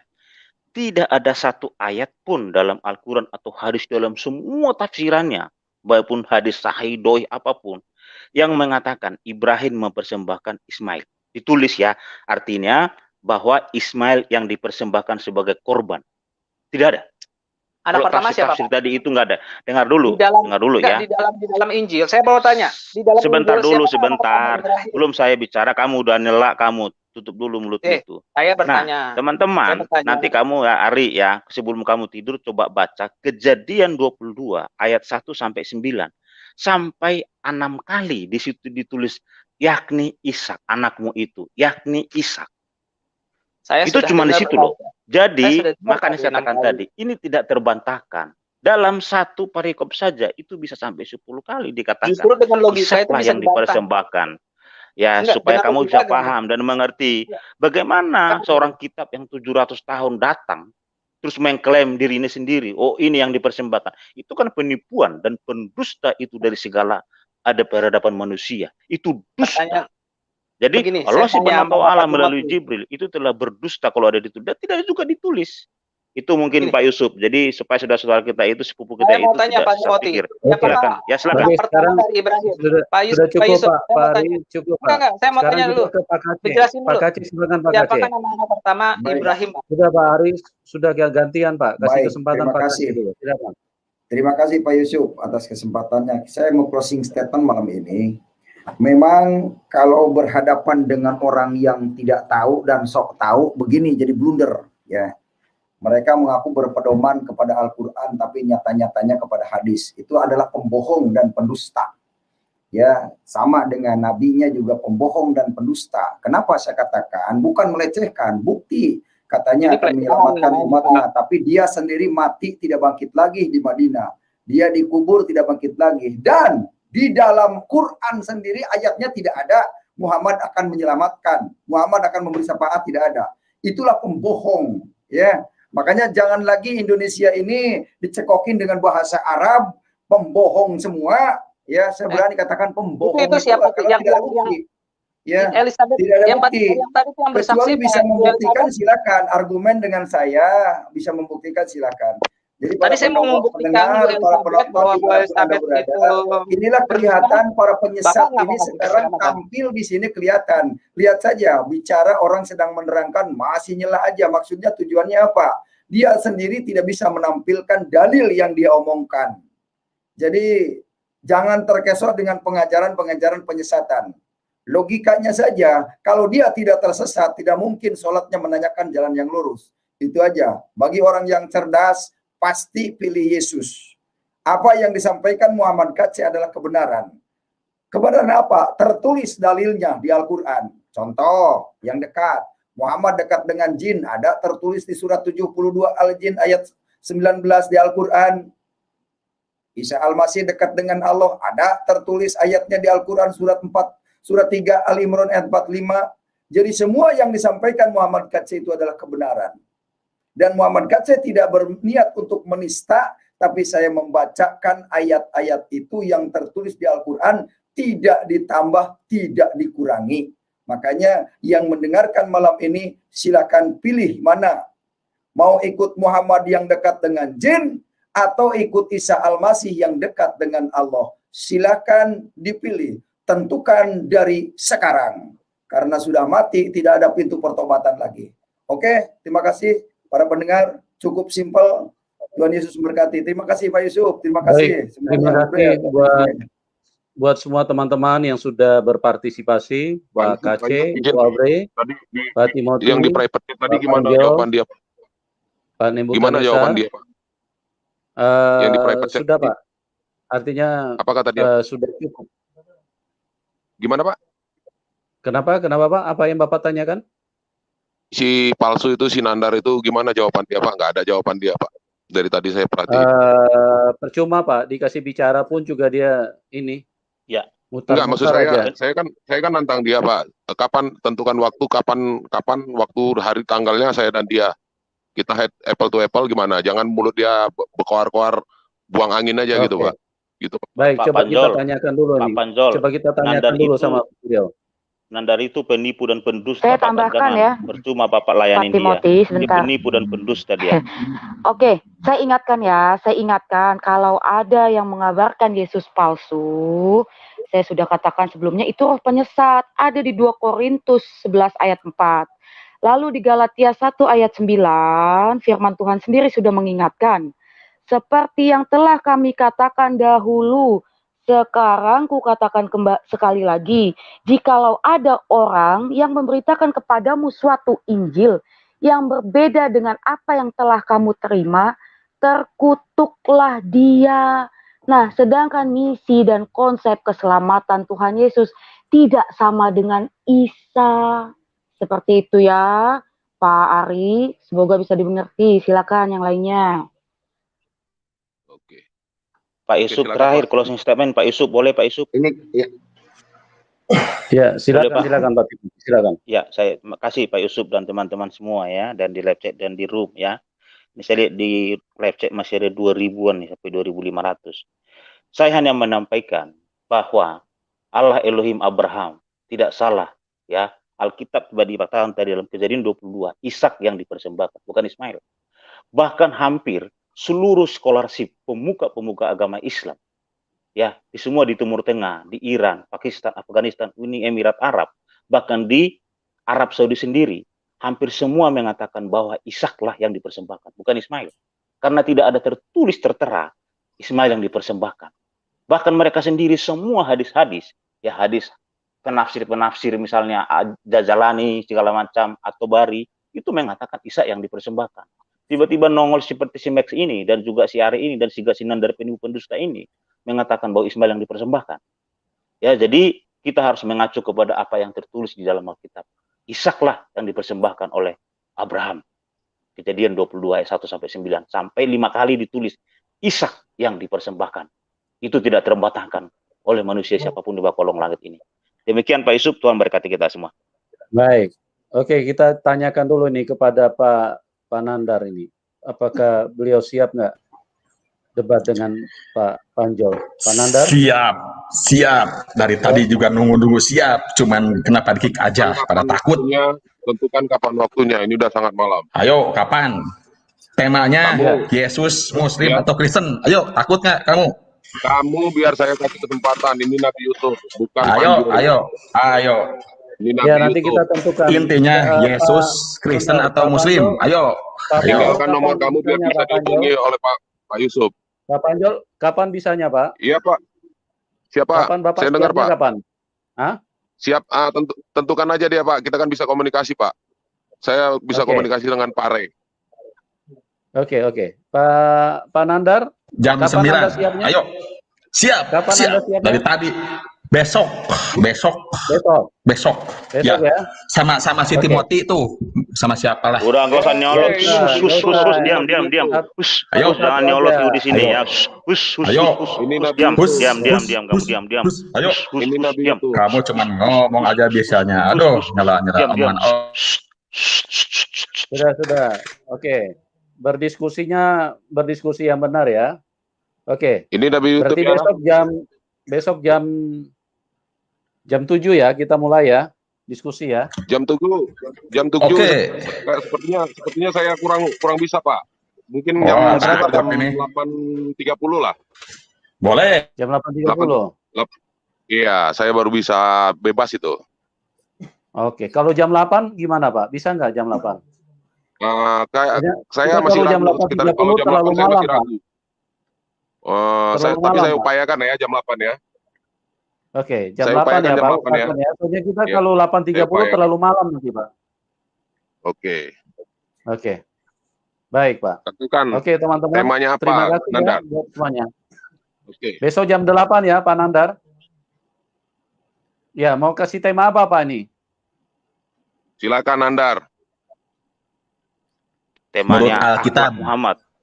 Tidak usah, jangan ini aja bro. Izin Pak Panjol temanya itu. Temanya itu akhlak Muhammad. Udah dia takut dia kalau disinggung nabinya itu. akhlak Muhammad dengan akhlak Rasul Paulus. Udah itu aja, Begini itu agak sedikit seru itu. supaya imbang kalau mereka menganggap Yesus itu adalah nabi, berarti sama-sama nabi kan? Artinya mujizat. Ini aja Pak, saya kasih tema aja, apakah batu bisa menghapus dosa? Nah, mantap, itu bagus sekali itu. Hajar Aswad. Saya bawa batu akik banyak-banyak, Pak. Mantap, Batu Pak akik Yusuf. banyak-banyak. Atau Pak Yusuf mana? Atau Atau nomor 2 Pak Yusuf, mana lebih mulia akhlak Muhammad dengan akhlak Rasul Paulus? Udah itu aja, itu menantang sekali. Oke, apakah batu menghapus dosa? Siap. Ya, itu aja. Apakah batu bisa menghapus dosa? Oke, besok ya Pak Nandar ya. Deal. Membuktikan. Deal. Enggak, temanya membuktikan Yesus itu Muslim atau Kristen. Ayo, jangan keroyokan ya. Jangan keroyokan ini isi Timothy keroyokan nih. Bisa dikeroyokan aja nih. Deal. Teman-teman tolong diam dulu sebentar. Pak Nandar setuju. Tema enggak mau. Saya pingin membuktikan dulu. Pak Yusuf jangan mau digiring Pak Yusuf. Jangan mau digiring ya. Pada takut Yesus terbukti Muslim. Pada jangan mau digiring Pak Yusuf. Ayo mau berdua, ayo. Jangan mau digiring. Pak Pendeta Yusuf. Ya, Pak Pendeta Yusuf. Pak Yusuf, apakah batu bisa temanya gini Pak Yusuf, temanya setan 8? malam hari bermalam di batang hidung. Jangan batu aja. Batu aja. Apakah batu menghapus dosa jam 8 besok Pak ya? Ya, batu aja. Besok jam 8 ya. Oke. Terlalu halu ya Pak, kalau itu terlalu halu ya. Kalau yang apa namanya yang batu ini kan menjadi kepercayaan mereka. Ya, Setiap boleh tahun ya. mereka pergi naik haji cium batu kan. Nah Ya, itu yang betul, kita Pak bahas. Apakah itu bisa menghapus Ya, dosa? jadi benar Pak Pendeta.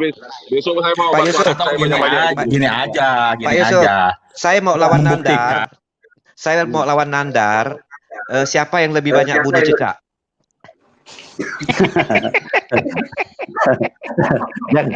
Jangan terlalu jauh dulu Pak, itu nanti halunya terlalu tinggi itu Pak. Iya betul. Aja Pak, yang batu aja dulu Oke Pak. Pak Yusuf ya, besok jam 8 Nandar ya, jam 8 ya. Ya. Apakah batu bisa batu menghapus dosa? Saya tanya dulu. Temanya kita dengarkan dulu temanya dulu. Temanya dulu jangan keroyokan, malu. Satu-satu. Nandar, kamu diem dulu. Saya tanya dulu Pak Nandar, Anda siap nggak dengan tema itu? Saya siap untuk membuktikan Yesus seorang Muslim. Gak bisa, kamu menemani SWT kok. Apakah batu hajar aswad menghapus dosa? Itu temanya. Oke, dari sini kelihatan sekali ya bahwa si Nandar ini kemampuannya terlalu rendah ya. Ya. Tidak memahami sesuatu yang mereka imani. Mereka mengimani kalau batu itu bisa menghapus dosa. Nah, kenapa tidak berani untuk didiskusikan gitu loh? Takut Pak. Kan itu iman mereka gitu loh. Malu karena deh Pak itu Yusuf. Malu ilusi, di halusinasi malu. itu Pak. Ya karena Baterai saya udah mulai memang mereka tidak punya dalil Pak. Besok, iya, baterai saya mulai kritis Pak. Besok jam 8 sampai keroyokan bisa itu masih dosa, Pak, ya. takut. Ya. Keroyokan ini masih takut. Karena kamu bisa. Keroyokan gini masih takut. Diam kamu Nandar. Sebentar Pak Timothy. Yang kamu imani itu ya Nandar ya. Yang kamu imani itu Allah Subhanahu wa taala sama Muhammad. Kalau Tuhan Yesus di dalam Bible, kita disuruh memberitakan Injil keselamatan kerajaan surga. Kalau Allah mana? Dalam Quran. Gak ada. Jangan bohong, karena kamu kalau dusta, nanti kamu terkutuk. Dan memang kamu sudah terkutuk, sesuai di Galatia tadi ya. Kamu itu manusia terkutuk, roh iblis. Berarti kamu hamba iblis. Seperti itu ya, Nandar ya. Iya Pak. Yang ada umat Nabi bercela itu. Mereka bukan disuruh memberitakan kerajaan surga. Mereka disuruh berjihad, gitu loh. Yang ada juga bukan memberitakan kerajaan surga. Di surga mereka ada lendir, banyak lendir. Di surga mereka banyak lendir. Jadi besok jam 8 Nandar, besok jam 8 apakah Tuhan bisa menghapus dosa? Begitu ya Pak Yusuf ya. Mati kutu Nandar. Yang terkutuk itu yang tergantung di kayu salib. Itu terbukti dalam Bible ada. Mati kutu Nandar. Pak Nebu, kita jumpa terkutuk ini saya pakai diam kamu Nandar. Baterai saya udah mau habis. Oke, saya pamit duluan ya Pak. Shalom. Terima kasih teman-teman ya. Tuhan berkati ya, Pak KC, Ibu Abre. Pak Nebukadnezar, kasih Ya. karunia, Pak Terima kasih. Timothy. Makasih Terima Pak kasih Pendeta. buat semuanya ya. Oke, buat Yo, Ibu Grace makasih. Natali, terima kasih. Tuhan Yesus sumber kehidupan, terus memberkati dan mengurapi kita semua, ya. Dan kita akan berjumpa di program selanjutnya. Salam kemenangan buat kita semua. Amin.